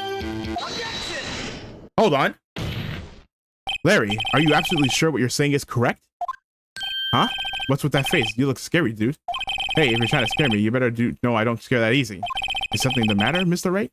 Your Honor, did you hear what the witness just said? The DJ said, hey, it's almost Christmas when he heard the gunshot. Indeed. And almost Christmas means it wasn't Christmas. Do you realize what this means? When he heard the gunshot, it was still Christmas Eve. And that would be the case, yes? But he should have heard that gunshot after midnight. This photograph is irrefutable proof of this fact. Let's see what the time was on the photo taken when the gun triggered Miss Hart's camera. 15 minutes after midnight on Christmas Day. This is a clear contradiction, Your Honor. So, order. What does this mean? The two prior witnesses heard gunshot after midnight. However, the witness says he heard a gunshot before midnight. Judge, the answer is simple. The current witness is plainly mistaken. Just look at him. Suspicious. What? Well, Mr. Wright, what do you think about Mr. Bus claim he heard a gunshot before midnight? Larry's right. Larry's not mistaken, Your Honor. He heard that gunshot before midnight. Intriguing. I'm assuming you have evidence for this wild claim. Show me evidence there was a gunshot before midnight. We do. The gun is fired 3 times. Look, the gun! This is my evidence. The murder weapon. Something about this pistol was bothering me, Your Honor. Both of the witnesses who testified yesterday heard 2 gunshots. However, the murder weapon was fired 3 times. When then was the last shot fired? They only now have I realized the truth. That 3rd shot was the shot Larry heard just before midnight. So the gun was fired 1 time before midnight. Order. I guess that would make sense out of yesterday's testimonies. Bah, you waste your time again with your empty statements. Yes, the pistol was fired 3 times. But do you have any proof that it was fired before midnight? Do you have proof that the witness didn't just think he heard something? Indeed. Well, Mr. Wright, evidence that... Yeah, the empty photo is this. Where is it? Yeah, here we go. Not this camera. Look at this photograph. Look at this photograph! No, it's funny, I didn't listen to the song. This was taken by our witness yesterday, Miss Lotta Hart, with her automatic camera. The timestamp on the photo reads December 24th, 11:50. Oh yeah? But there's nothing on the lake in this picture, Your Honor. The real issue is not why nothing is shown in the photograph. It is why that photograph exists at all. What do you mean? Your Honor, this photograph was taken by an automatic camera. That camera was set to go off in response to loud noises.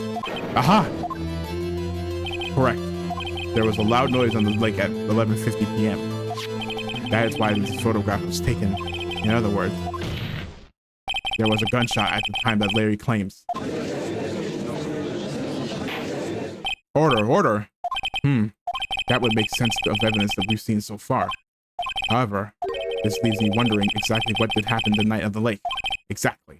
If this is true, there were 2 sets of gunshots separated by 25 minutes. One at 11:50 and another at 15 minutes after midnight. Why, I ask you? Why? Uh-oh, I better think of something quick. Wait a second. Gunshots separated by 25 minutes? Ah! What's wrong, Nick? I have it. Huh? Remember the case with the Steel Samurai? Huh? Yeah, of course I remember. The murderer in this case had the same idea as the murderer in that case. What do you mean? Maya, yes? If we don't figure this out now, we'll never overturn Edward's guilty verdict. I got a hunch and I'm gonna run with it. Right, I mean, is this safe? Safe. We've already gotten the guilty verdict. We have nothing to lose. You just watch and let me know if I say anything out that sounds fishy, okay? Right, Edward. Your Honor. Yes, Mr. Wright? The testimony just now has cleared up this entire case. I don't remember what he means.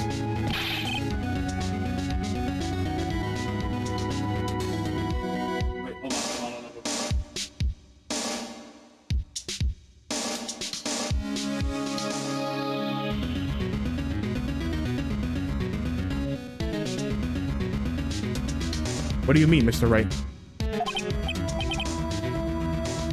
So, you finally realize the truth. There can be no other murderer here than Miles Edgeworth himself. No. Wrong, Von Karma. A man was shot that night, but it wasn't Edgeworth who did the shooting. Listen, rookie. Take a deep breath and consider the facts. At the time of the murder, 1 boat was on the lake. This was shown by the witness's photograph. The defendant Edgeworth and the victim Robert Hammond were on that boat.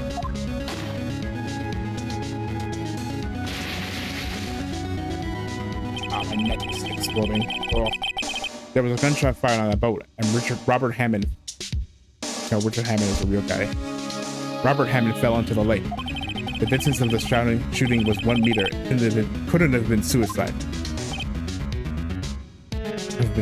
Well? The guilty party has to be the other man on the boat. I admit it, it's hard to imagine any possibility. Yes, but this assumed that the victim was shot at 15 minutes after midnight. What do you mean by that, Mr. Wright? We have photographic evidence of the time of the shooting. The timestamp of the photo says 15, but Larry heard a gunshot 25 minutes before that. Robert Hammond was killed then, 25 minutes before the shot on the lake. That's the only way Edgeworth could have been. That's the only way Edgeworth could be innocent. Mr. Wright, are you quite mad? Explain who the two men on the boat are.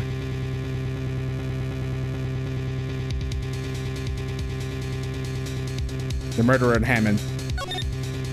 It was the murderer and Robert Hammond. What are you saying? That contradicts what you just told the court.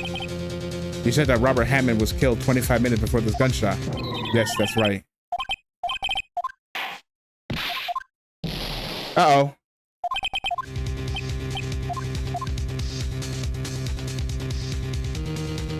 Oh, it's Edgeworth and the murderer. Of course, it was Edgeworth and the murderer. After the murderer killed Robert Hammond at 11:50, he assumed the guise of Mr. Hammond to meet Edgeworth. And met Edgeworth.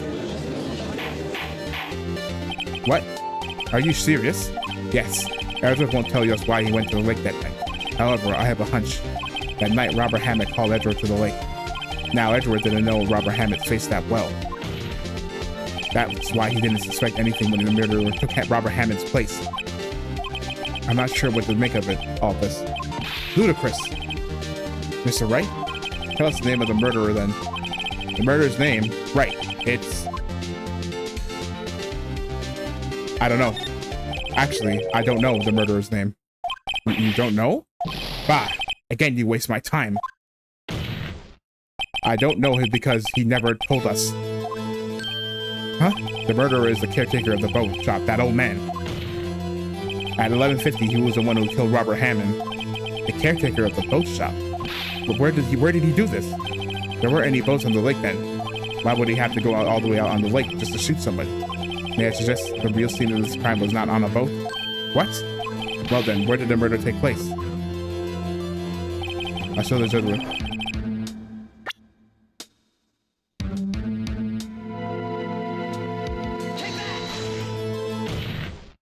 Here, of course, the boat shop where he lives. That way he can meet the victim without anyone seeing. Do you have proof that the boat shop was the scene of the crime? Recall Larry's testimony, if you will.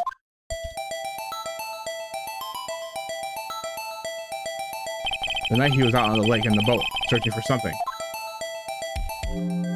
He finds it and returns the boat. Then, just as he's starting to head for the home, he hears a gunshot. He heard a gunshot, Your Honor, even though he was wearing headphones at the time. In other words, the gunshot was very, very close by. And where would that be if he had just returned the boat? The boat shop. Mr. Wright, what happened that night on Gourd Lake? Please, tell the court from the beginning. Yes, Your Honor. Nick, are you sure about this? Not really. But I think if I start at the very beginning, and I take it slow, I might just be able to figure this out. That night, the caretaker of the boat shop called Robert Hammond logic dive to his shop.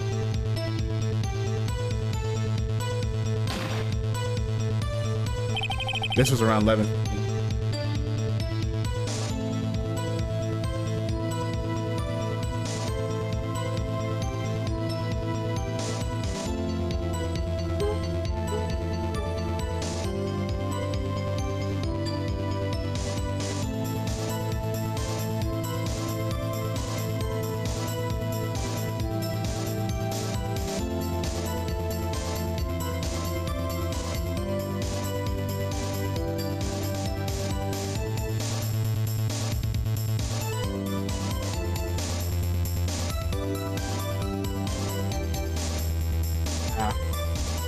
This was around 11:50. That was when the gunshot that Larry heard was fired. After that, the caretaker put on Robert Hammond's coat. He became Robert Hammond.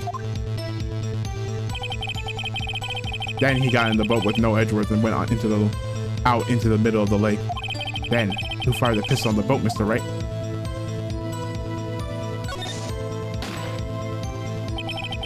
Of course, it was the murderer who shot the pistol. He shot twice. Both Miss Edgeworth on purpose. Wait a minute. Yes? Why would he shoot twice if he didn't mean to hit anyone? Details. Know this, Mr. Wright. The moment you run out of explanations is the moment you lose. Tell us why the murderer had to create a witness.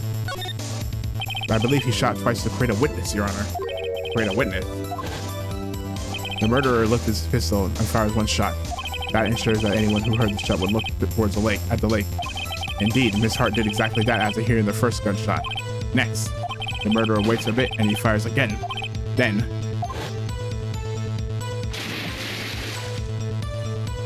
the murderer jumps from the boat himself, leaving the pistol in the boat behind him. I see. To someone looking from the edge of the lake, it would appear that one man of the men in the boat had shot the other. The murderer didn't know about the automatic camera, of course. That's why he shot twice, to draw attention to the boat. Once you realize that, everything else falls into place. The boat shop caretaker swarmed back to his shop. Then he put Hammond's wet coat back on the body, and then he threw the body into the lake. This is what happened, Your Honor. These are the events that transpired that night on Gourd Lake.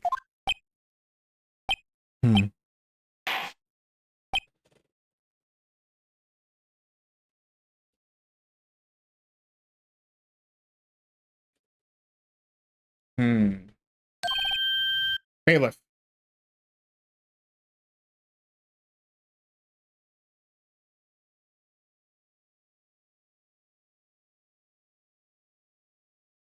Bring out the witness from before. Yeah. The boat shop caretaker, quickly. Your Honor. There's a problem, Your Honor.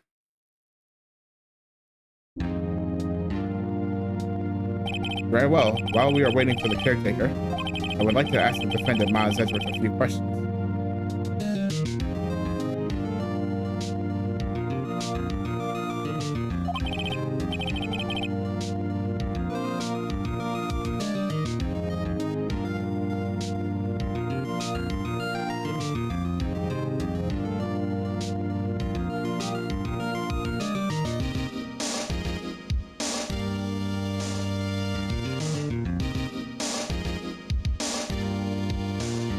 Mr. Edgeworth, please take the stand.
Oh, they have, oh, yeah, know that.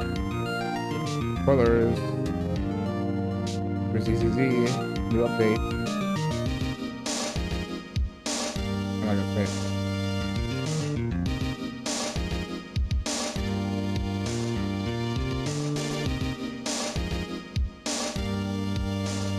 Okay, Mr. Edgeworth, you heard what the defense has said. Yes, well, why did you go into the lake that night? What Wright has said, it was mostly correct. Astonishingly so, actually. Yes, several days ago I received a letter. The letter was signed Robert Hammond. He asked me to come to the boat shop at the lake at midnight on Christmas Eve. He said he had something very important to discuss with me. Something important. I'm sorry, I can't say what it was. Your Honor, sir. Bailiff, we are conducting a trial here. I'm asking you to remain quiet. The witness just disappeared. He isn't at the boat shop either. What? What should I do? We'll find him quickly. We can't allow him to get away. Uh-oh.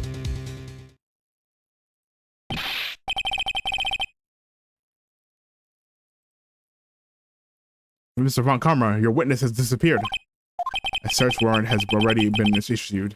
It goes without saying that I cannot declare a verdict under these circumstances.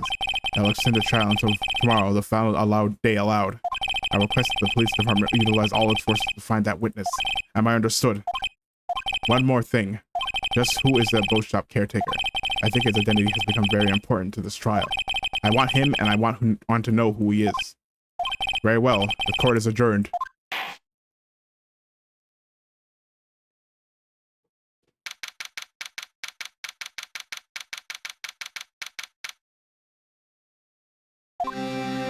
Yay, Nick, you did it. Yeah. Well, at least we got out from that guilty verdict. What about Larry? That was something else. Even Von Karma didn't know what to do with his testimony. Larry really helped us out. Sure, once I sifted through his unique testimony. Still, he did save us.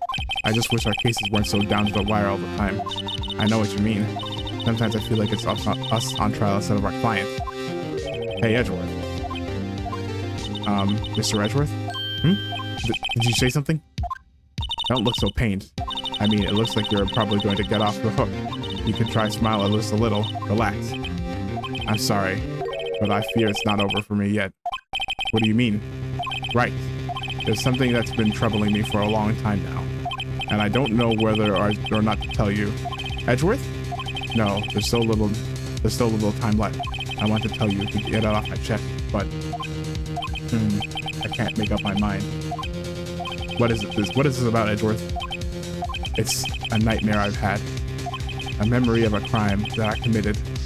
A crime you committed? A memory of a murder. Dun dun dun!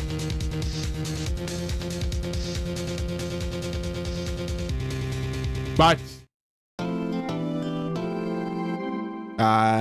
no, it's okay. We can go on a little longer.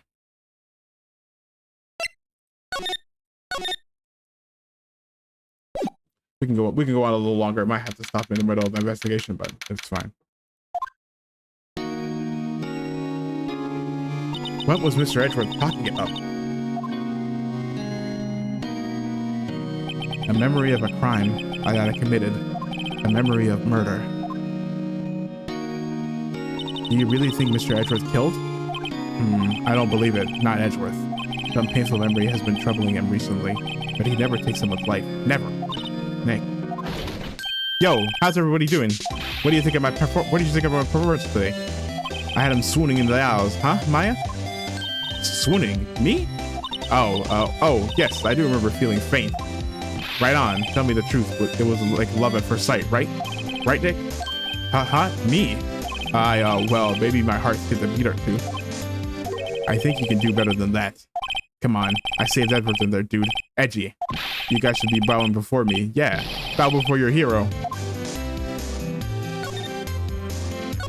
Larry, you really helped out in the trial today. You did. You did. If you weren't there, Larry, I'm sure Mr. Edward would have been found guilty. But seriously, Nick, that boat shop caretaker guy is pretty suspicious. But Edgy ain't off the hook yet. Way to spoil the mood, Larry. Hey, I'm just a guy sitting in the audience, you know? But from where I was sitting, Edgy seemed pretty edgy. I mean, can you really know he's telling the truth about that night? Nick? I don't know. But what I do know is I'm going to believe in that you two until the end. Us two? Edgeworth and who else? You mean me, right? Nah, he means me. Right, Nick? Yeah, you, Larry. Not me? But why you, Larry? Huh? Actually, yeah. Why me, Nick? Enough with the silent treatment. Nick, why do you trust Mr. Edgeworth so much? I mean, he's changed recently, true. But when we first met, he was kind of a jerk, don't you think? You didn't know him back then. Back when he wanted to become a defense attorney. Wait, was that when you two were classmates? Yes, at grade school. They saved me, Miles and Larry. They saved me and I'll never forget it. That's why I became a defense attorney, you know. What? Hey, Larry, what's he talking about? Huh? Sorry, I kind of forgot. Okay, Nick, out with it. I'm going to hear the story today, and that's final. Okay. It's kind of a long story, so hang in there. It was the very end of 3rd grade. I was on trial. Class trial. Class trial? You remember Larry, spring and end of 3rd grade? A kid in our class got his lunch money stolen. Lunch money? Our school was really small. Every month kids will bring in an envelope of money for lunch from home. I see. Anyway, this kid's envelope disappeared with $38. It's still inside. Oh yeah, now that you mention it, I do remember that. I can see why you forget though. You were out of school that day. Anyway, the envelope had been stolen during PE class. I was coming down with a cold, so I skipped PE that day. I was the only one not in class. So, they thought you did it? Yeah. The kids in the class said I should be put on trial. Trial? So the next day we held a classroom trial with me as the defendant. I didn't do it. Guilty, he did it. Guilty, it was you. Thief, give the money back. You're such a meanie. No one play with him. Just admit you did it. You can't hide the truth. Tell us the truth. He had his Joker moment, Batman moment. Or on live, give me my 50 cents I loaned you. Hey, did you rob that bank the other day? Now, Phoenix, you know you shouldn't steal people's money. It's not right. In the end, even the teacher thought I'd done it. Go over and apologize, Phoenix. Hi. I didn't know what was happening. I was so sad, I couldn't stop crying. Everyone was staring at me like I'd done it. I tried to apologize. I went to where the boy was money where his owner was sitting. That's when it happened. Objection! He shouldn't have to apologize. There's no evidence. Sorry, hold on.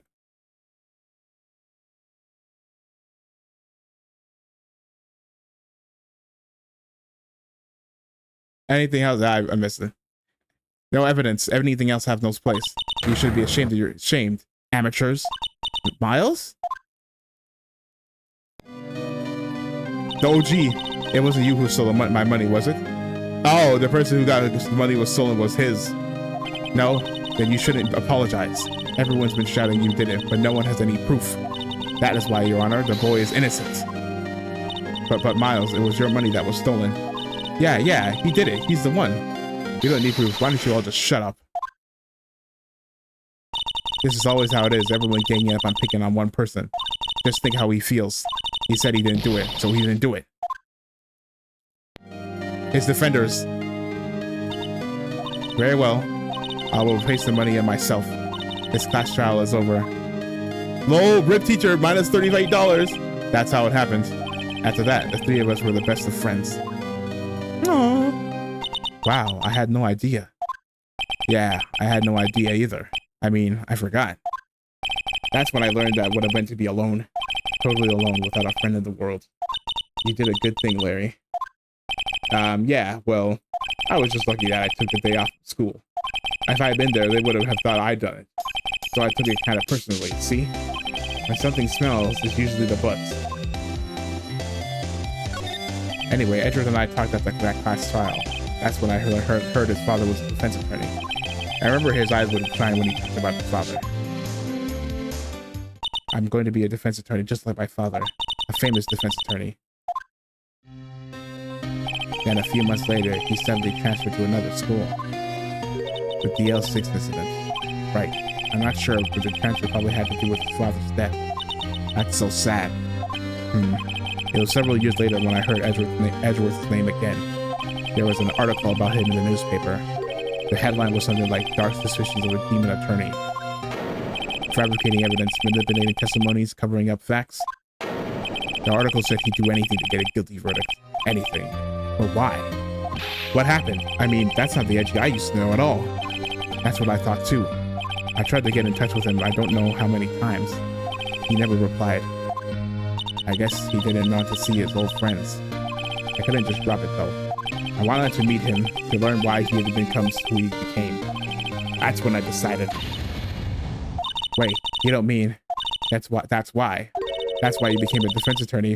Well, to meet Edgeworth, well, hold on for a second. That's not, well, this is, in 1, that's the reason, but this gets kind of retconned in 3 at least.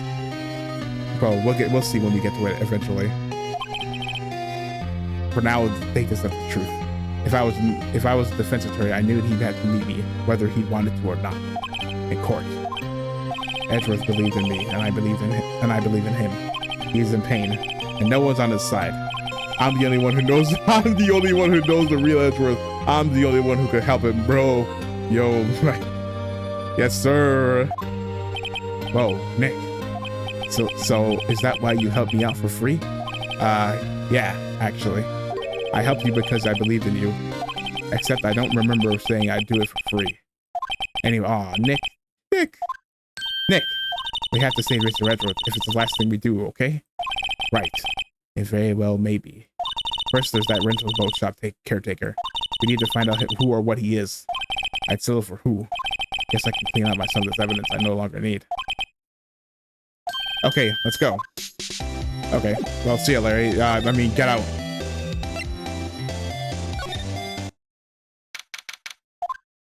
Hey, pal. Long time no see. Oh, detective. Close one today, eh? As they always are. I got so worked up I snapped my tie in half. How did you manage to do that?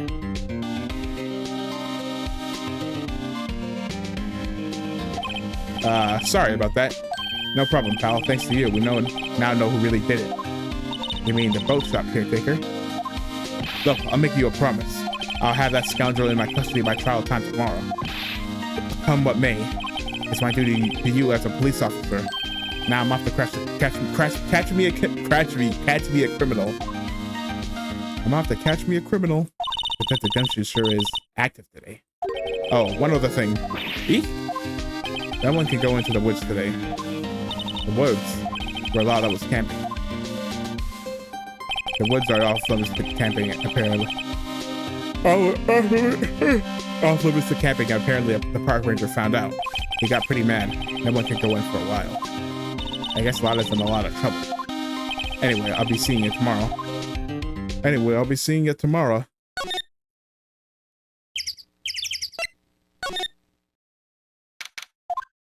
Huh? The seal eyesore is missing. Eyesore? Looks like the hot dog stand is closed too. Guess Larry's too busy worrying about Mr. Edgeworth to show up at work.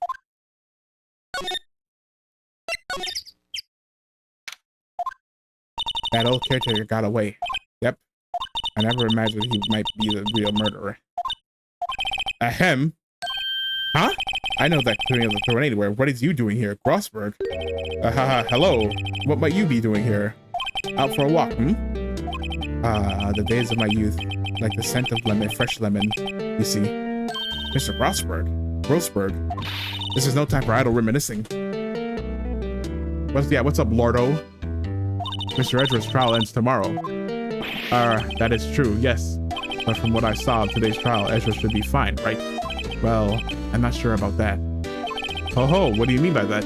Well, I'm not sure. If you find anything out, come by my office at once. I may be able to offer you assistance. Thanks. Bye. Thank you. Bye. What do you think Mr. Grossberg were doing here anyway? Who knows?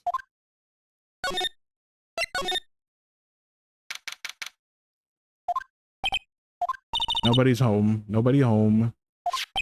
Hello. What? Hey, it's Polly. I wonder where your owner's gone, Polly. Hello. I can't believe he'd run off and leave his poor parrot to fend for herself. Hello. Alright. Hey, that's safe. That reminds me, Nick. Polly here knows the number to the safe, right? Yeah, that's right. Polly, what's the number to the safe? 1228. Squawk. Let's open it, Nick. Come on. I'm sure there isn't any money in there. Aww. But hey, he keeps the lid locked, right? So there must be something of value in there. I'm not so sure.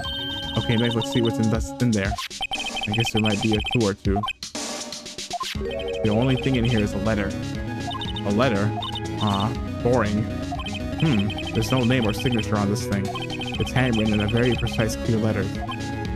Get your revenge on Miles Edgeworth. Edgeworth? Nick, why would Mr. Edgeworth's name be on here? How should I know? I'm gonna read this whole thing. Get your revenge on Miles Edgeworth. It also says, this is your last chance. Now's the time to get revenge on the two men who ruined your life. The rest of the letter goes on to describe the murder plot in detail. How to kill Robert Hammond and frame Edgeworth. Calling Edgeworth out to the lake, getting on the boat, firing twice. This is exactly what I figured out today in court. It's all here, in perfect detail. In perfect detail.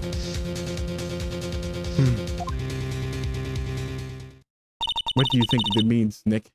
I don't know, but it looks like these are instructions for that caretaker. When he killed Robert Hammond and called out Edgeworth, he was following instructions. But who could have written that letter?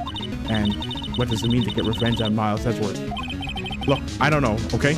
But I don't know, and one thing's for certain. This letter is an amazing clue. Ah! What's wrong? Huh? Oh, never mind. What? Tell me. Just when I saw the TV, I remember they're showing a Pink Princess special this week. Maya, please. Oh. See? That's why I didn't want to tell you. Yeah, I mean, you probably should have told us. Maybe I should take care of Polly, Nick. You probably shouldn't just kidnap her. The police know about her anyway. I'm sure they'll do something. Well, okay. Sorry, Polly. He says I can't take you. Great, now the bird's going to hate me.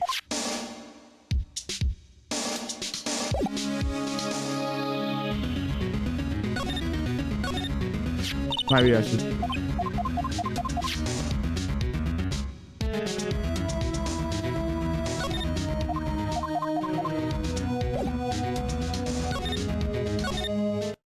Maybe show Gumshoe?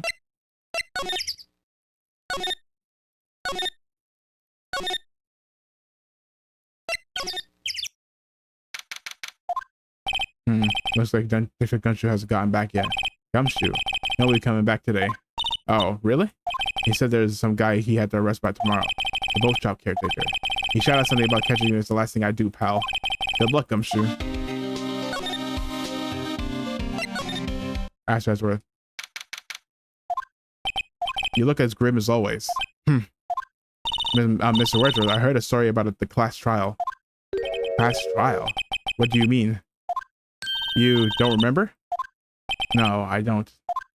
Your lunch money was stolen, wasn't it, in 3rd grade? Lunch money? Oh, right. Yes, I seem to remember something like that. Nick, I think you're the only one who really remembers. Well, it probably only really mattered to me anyways. Mr. Edgeworth, didn't you know? That trial was the reason Nick became a defense attorney. No! Ridiculous. Gee, thanks. That said, it does sound like the kind of thing you do. You haven't changed a bit, have you? Right. So, simple. Well, fault even. Well, maybe, yeah. Well, yeah, maybe, but I think you changed too much, Edgeworth. Perhaps. Hey, Edgeworth, why did you become a prosecutor anyway?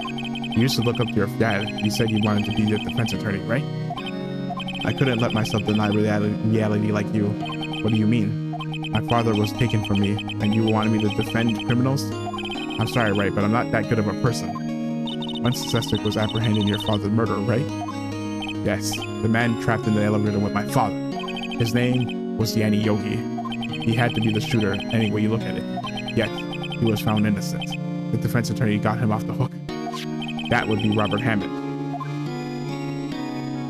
On that day, 15 years ago. The 3 of us were trapped in the elevator for 5 hours, but we were rescued. We all suffered oxygen deprivation. I had lost all memory of the murder. Lost your memory?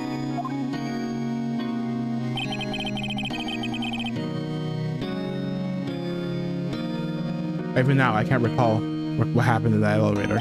That was the crux of Yogi's attorney's argument in court. He claimed Yanni Yogi did not sound of mind due to the oxygen deprivation. Yogi released due to lack of innocence. That's when I changed my mind. I started to hate defense attorneys. What's your relationship with Von Karma? He is my teacher and a man who deserves respect. I learned everything I know of courtroom techniques from him. So he's like my sister was to you, Nick. He is a perfectionist in all things.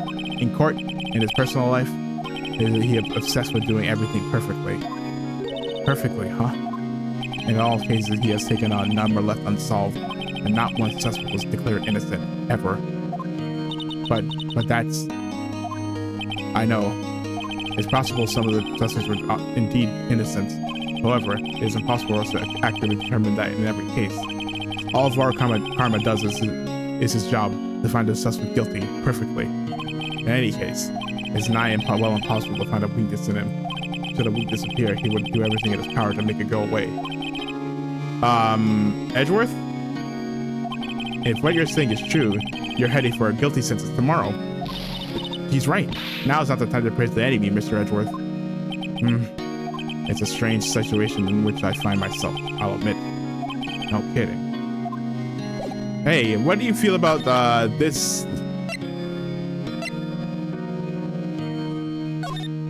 Edgeworth, see this letter? This came out of the safe in the shack where that boat rental caretaker lives. I see. Revenge? On me? Who is this that old guy anyway? I don't know. Could he be an innocent defendant you got declared guilty or something? Nice, right? But I don't remember that old man. Not at all. So he was following this letter then. Which means there was someone else behind it. Now is the time to get on the two men who ruined your life. Two men? Me, myself, and Robert Hammond. It also says this is your last chance. Last chance. Wait, maybe he's talking about the statute of limitations on the DL6 incident. Wait, that old man. What is it? Do you know who he is? Yogi. Could he be Yogi? Yogi? The suspect in the DL6 incident, the one who was found innocent. Yanni Yogi was a court bailiff at the time. We just happened to be in the elevator together 15 years ago. The Giga earthquake. The quake was incredibly strong. Before I knew it, everything was dark. We were there for so long, it felt like forever. The air thinned, and the darkness closed in on us in that little box. We became unsettled. The hell? I can't breathe. Quiet. I said quiet. You're not making this any easier. I want to get out. Help! Get us out! Don't shout. You'll just use up more oxygen. You. That's all I remember. When I came to, I was in a hospital bed staring up at the ceiling. In the court, Yanni Yogi's mental condition was called into question. They claimed the oxygen deprivation and the stress had caused temporary insanity.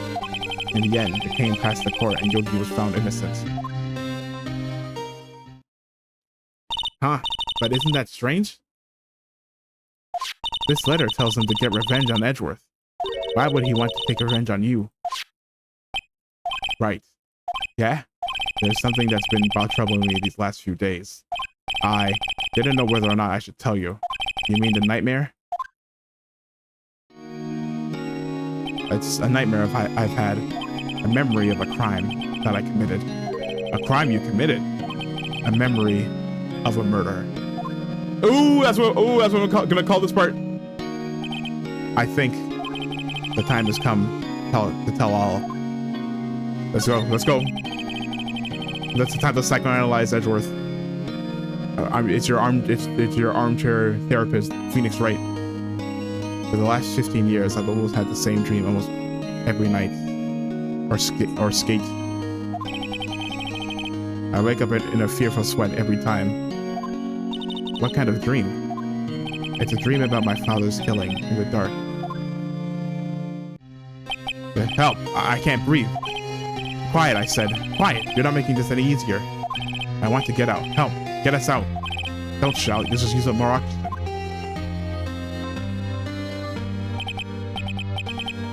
I can't breathe. You're using up my air. What? Stop breathing my air. I'll stop you. Ah! What? What are you? Stop breathing my air. No, father. He's attacking father. Then I see the pistol lying by my feet. I don't know if it was evidence from that day or in court or the bailiffs. In the days I picked up the pistol. And get away. Get away from my father. Ah!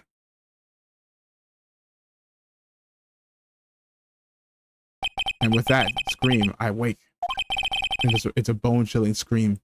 A scream that has been running in my ears for the past 15 years. But that's just a dream, right? Right? That thought is the only thing that has kept me sane for the last 15 years. But what if I'm wrong? What if it's real? They say that sometimes people shut out memories in self-defense. Maybe it was I who killed my father. What? If you think about it that way, this letter makes sense. Get your revenge on Miles Edgeworth. Think about it. Yogi was really innocent. That's why he wanted revenge against me. Wait, Edgeworth, you mean it was me? I was a true criminal of DL6. I shot my father. This is bad. What are we gonna do, Nick? What can we do? I don't know. I don't think there is anything we can do, like it or not. If there's someone else who knows a lot about DL6 instead of maybe. There is, Nick. There is someone who also knows about DL6. Oh, yeah, there is something. Miles right. There is someone else who knows. Let's go back to the lake. If you remember, someone said something that was very randomly mentioned that brought it up when we asked them. Well, I guess it's really, well, isn't them? It's really it. They're in the boat rental shop. Of course, I'm talking about the parrot. Hey, you! Polly!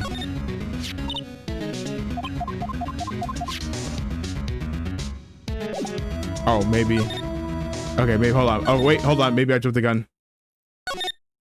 Oh, you know what? I think I know. I actually think I did. I think I was supposed to. I think I was supposed to. I think I was supposed to.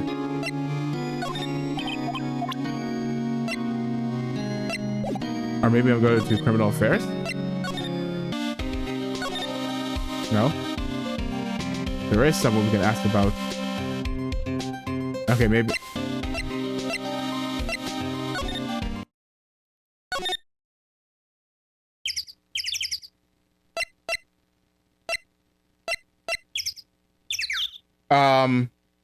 Hold on. Oh.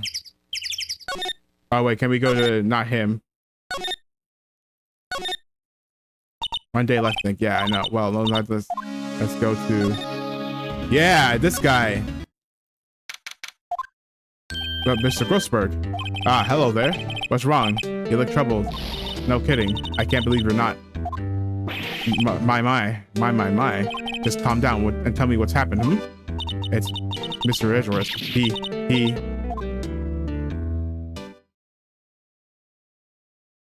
I see. So Edgeworth dreamt he shot his own father. It's only a dream. Only a dream.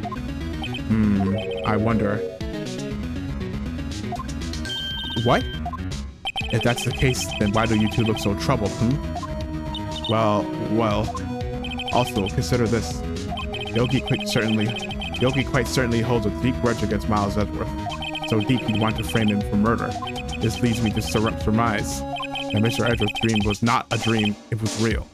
As you imagined. Miles Edgeworth threw the pistol to save his father. The pistol fired, and the deed was done. No, I don't believe it. Yogi was suspected of murder, and his career as a bailiff was irrevocably wrecked. Thus, he sought revenge on Miles Edgeworth. This was his last chance, of course, but the same statute of limitations still close. What do you know about Edgeworth's father? He was defense attorney without peer. It sounds trite, but it's true. Well, he may have had one peer now that I think about it. Your mentor, Mia Fey. My sister? Gregory Edgeworth was very disapproving of Mr. Von Karma's techniques. That's no surprise. Von Karma is an extreme man, for his testimonies and evidence are nothing to him. The result, he has to be perfect. He has a perfect win record in court. Holy, my reading capabilities are deteriorating for each passing sentence. Oh my god, goodness. To beat him, Gregory Edgeworth tried to call attention to his methods. And he lost and died in despair, as it were. I see. When Gregory Edgeworth was killed, the police called on a spirit medium. That was your mother, Misty Faye.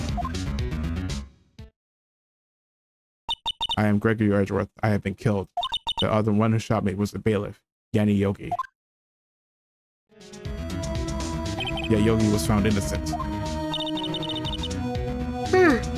That's where my mother left us. Everyone called her a fraud. That's right.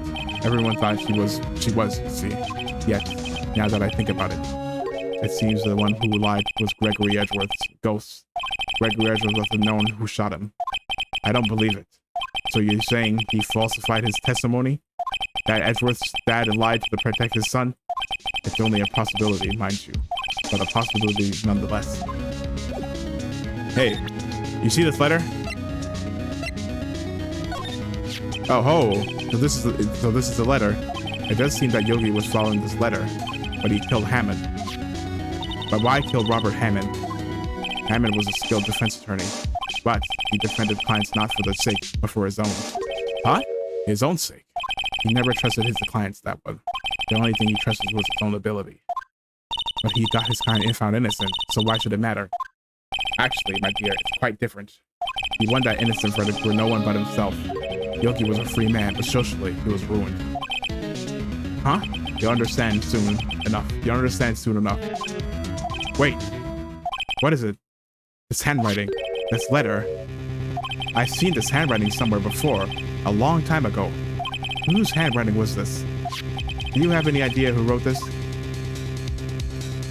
Hey, it was probably this guy. Could it be Manfred von Karma? Von Karma? Why would he have something to do with this?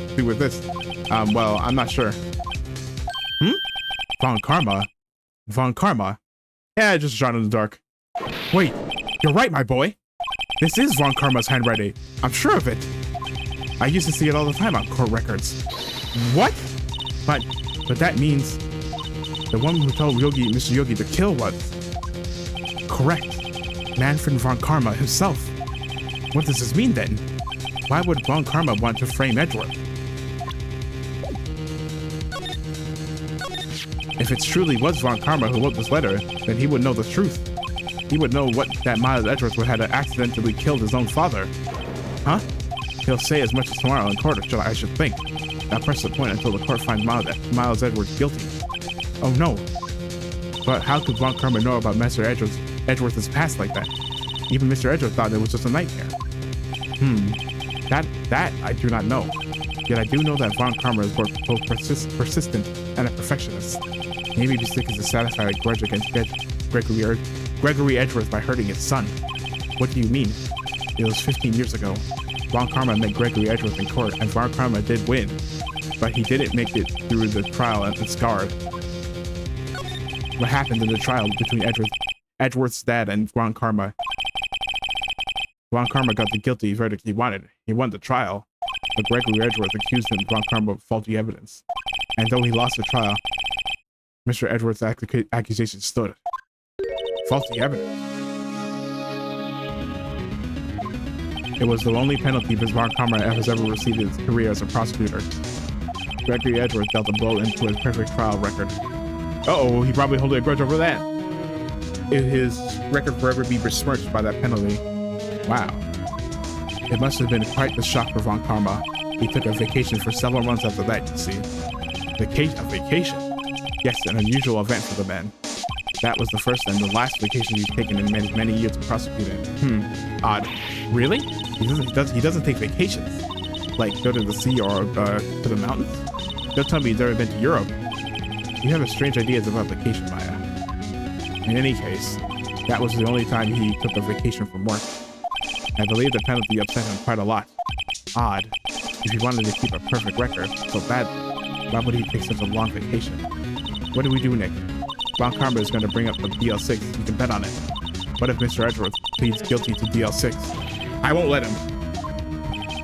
Yes, Mr. Wright. I hate to say this, but even accidental murder is murder, you know. I know that. I just believe in Edgeworth's innocence. I can't believe he'd kill someone. But Nick, Mr. Edgeworth admits it himself. His father must have lied to protect him from beyond the grave. I don't care. I know he's not guilty. Mr. Wright, if you say so, I suppose I could go check again. The police files might hold something of interest. Mr. Grossberg, thank you. I can't promise anything. In fact, I think the chances of finding something are slim. I understand. Police materials,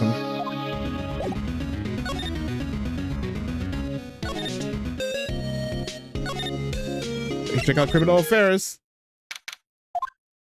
There's hardly anyone here. Everyone must be out looking for the old guy, Yogi. Ah, it's you. I don't think Gumshoe will be coming back today. He's staying out late looking for someone. Sounds like Detective Gumshoe is pounding the pavement, for real. We were wondering if we could check out the records room again. Well, now I can't have just anyone wandering around in there.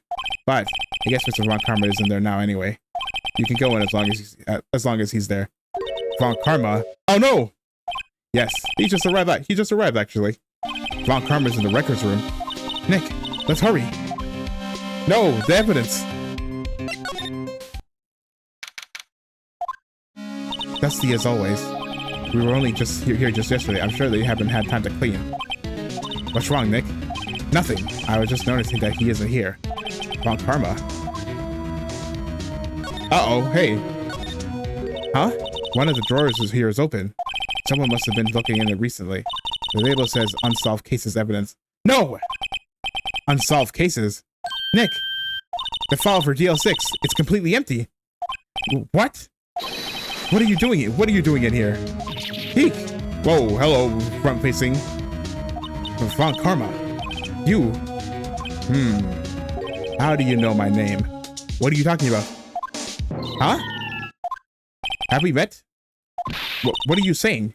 We see each other every day, don't we? We're Miles Edwards of the defense team. Defense team?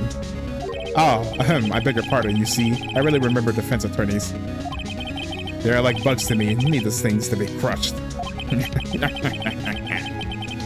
can see how this guy was Edgeworth's mentor. Mr. Edgeworth is your student, right? A romanticist who still can't shed that veneer of amateurism, just like his father, always second rate. Mr. Von Karma, you had an axe to grind with Mr. Gregory Edgeworth, didn't you? Me? A grudge against a mere defense attorney? Why? Because he dealt a blow to your otherwise perfect trial record. So you did.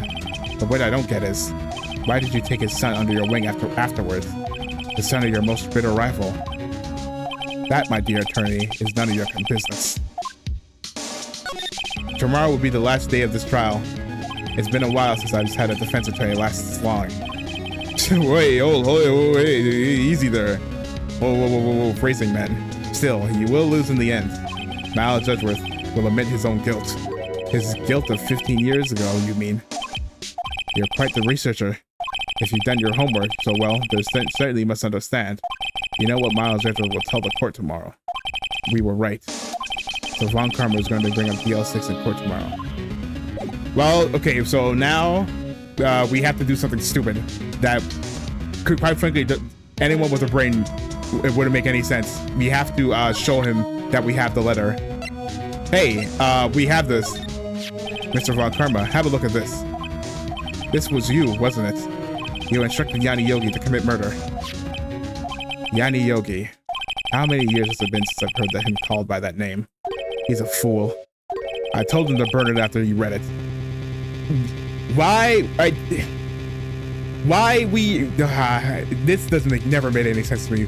Why are we showing literally the most vital piece of evidence to the person who would lose the most if we showed it?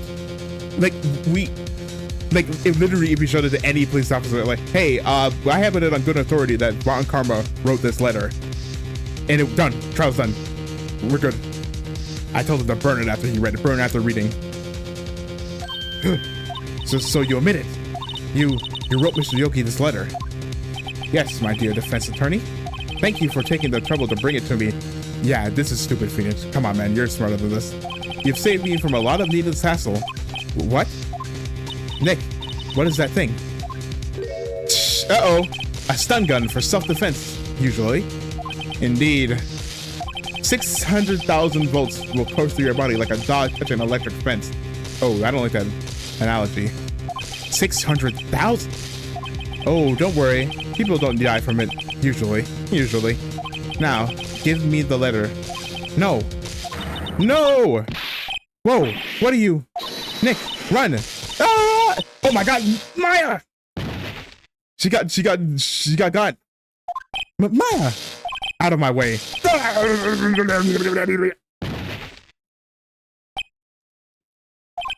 And we're dead. And that's the end of my story. I never ended up finding out what happened.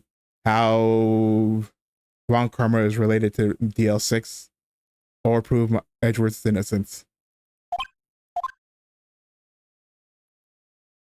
Ugh, he got us.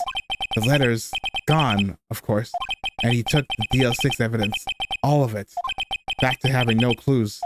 Wait, Maya jumped first. Maya, is she okay? Maya, Maya, Maya,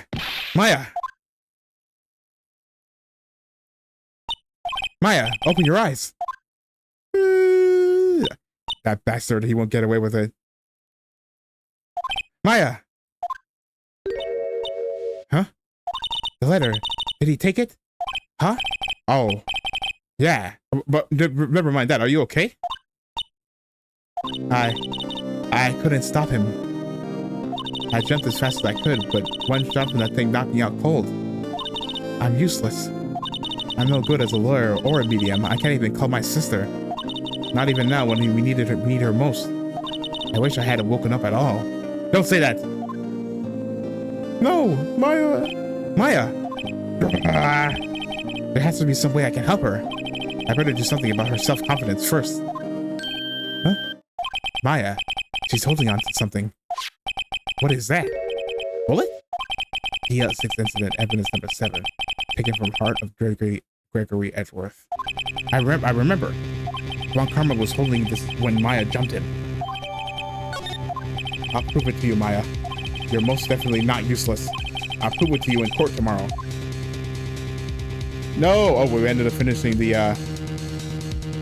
investigation. This...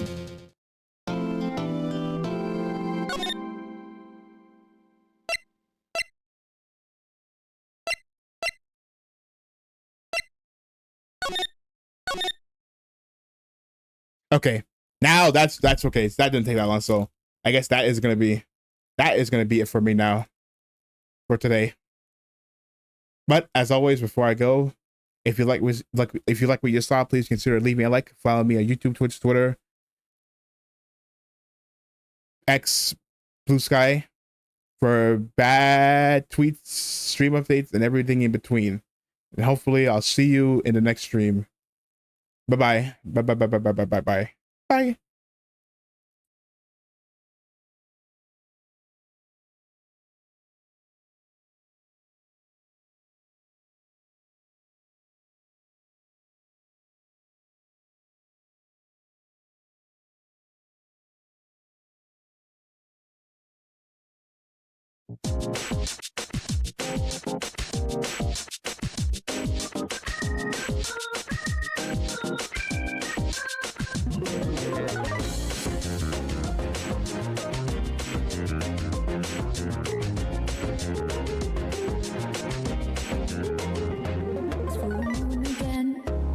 Crazy how time flies when I wonder if the path is in the right direction. But I do believe things come to life by accident when your name's on. Sounds like it's meant to be. Mistakes made when things fall apart. What matters at the end is how you left tomorrow. Fire in my soul, fire in my heart. Till we see on the other side of stars. Oh, the journey's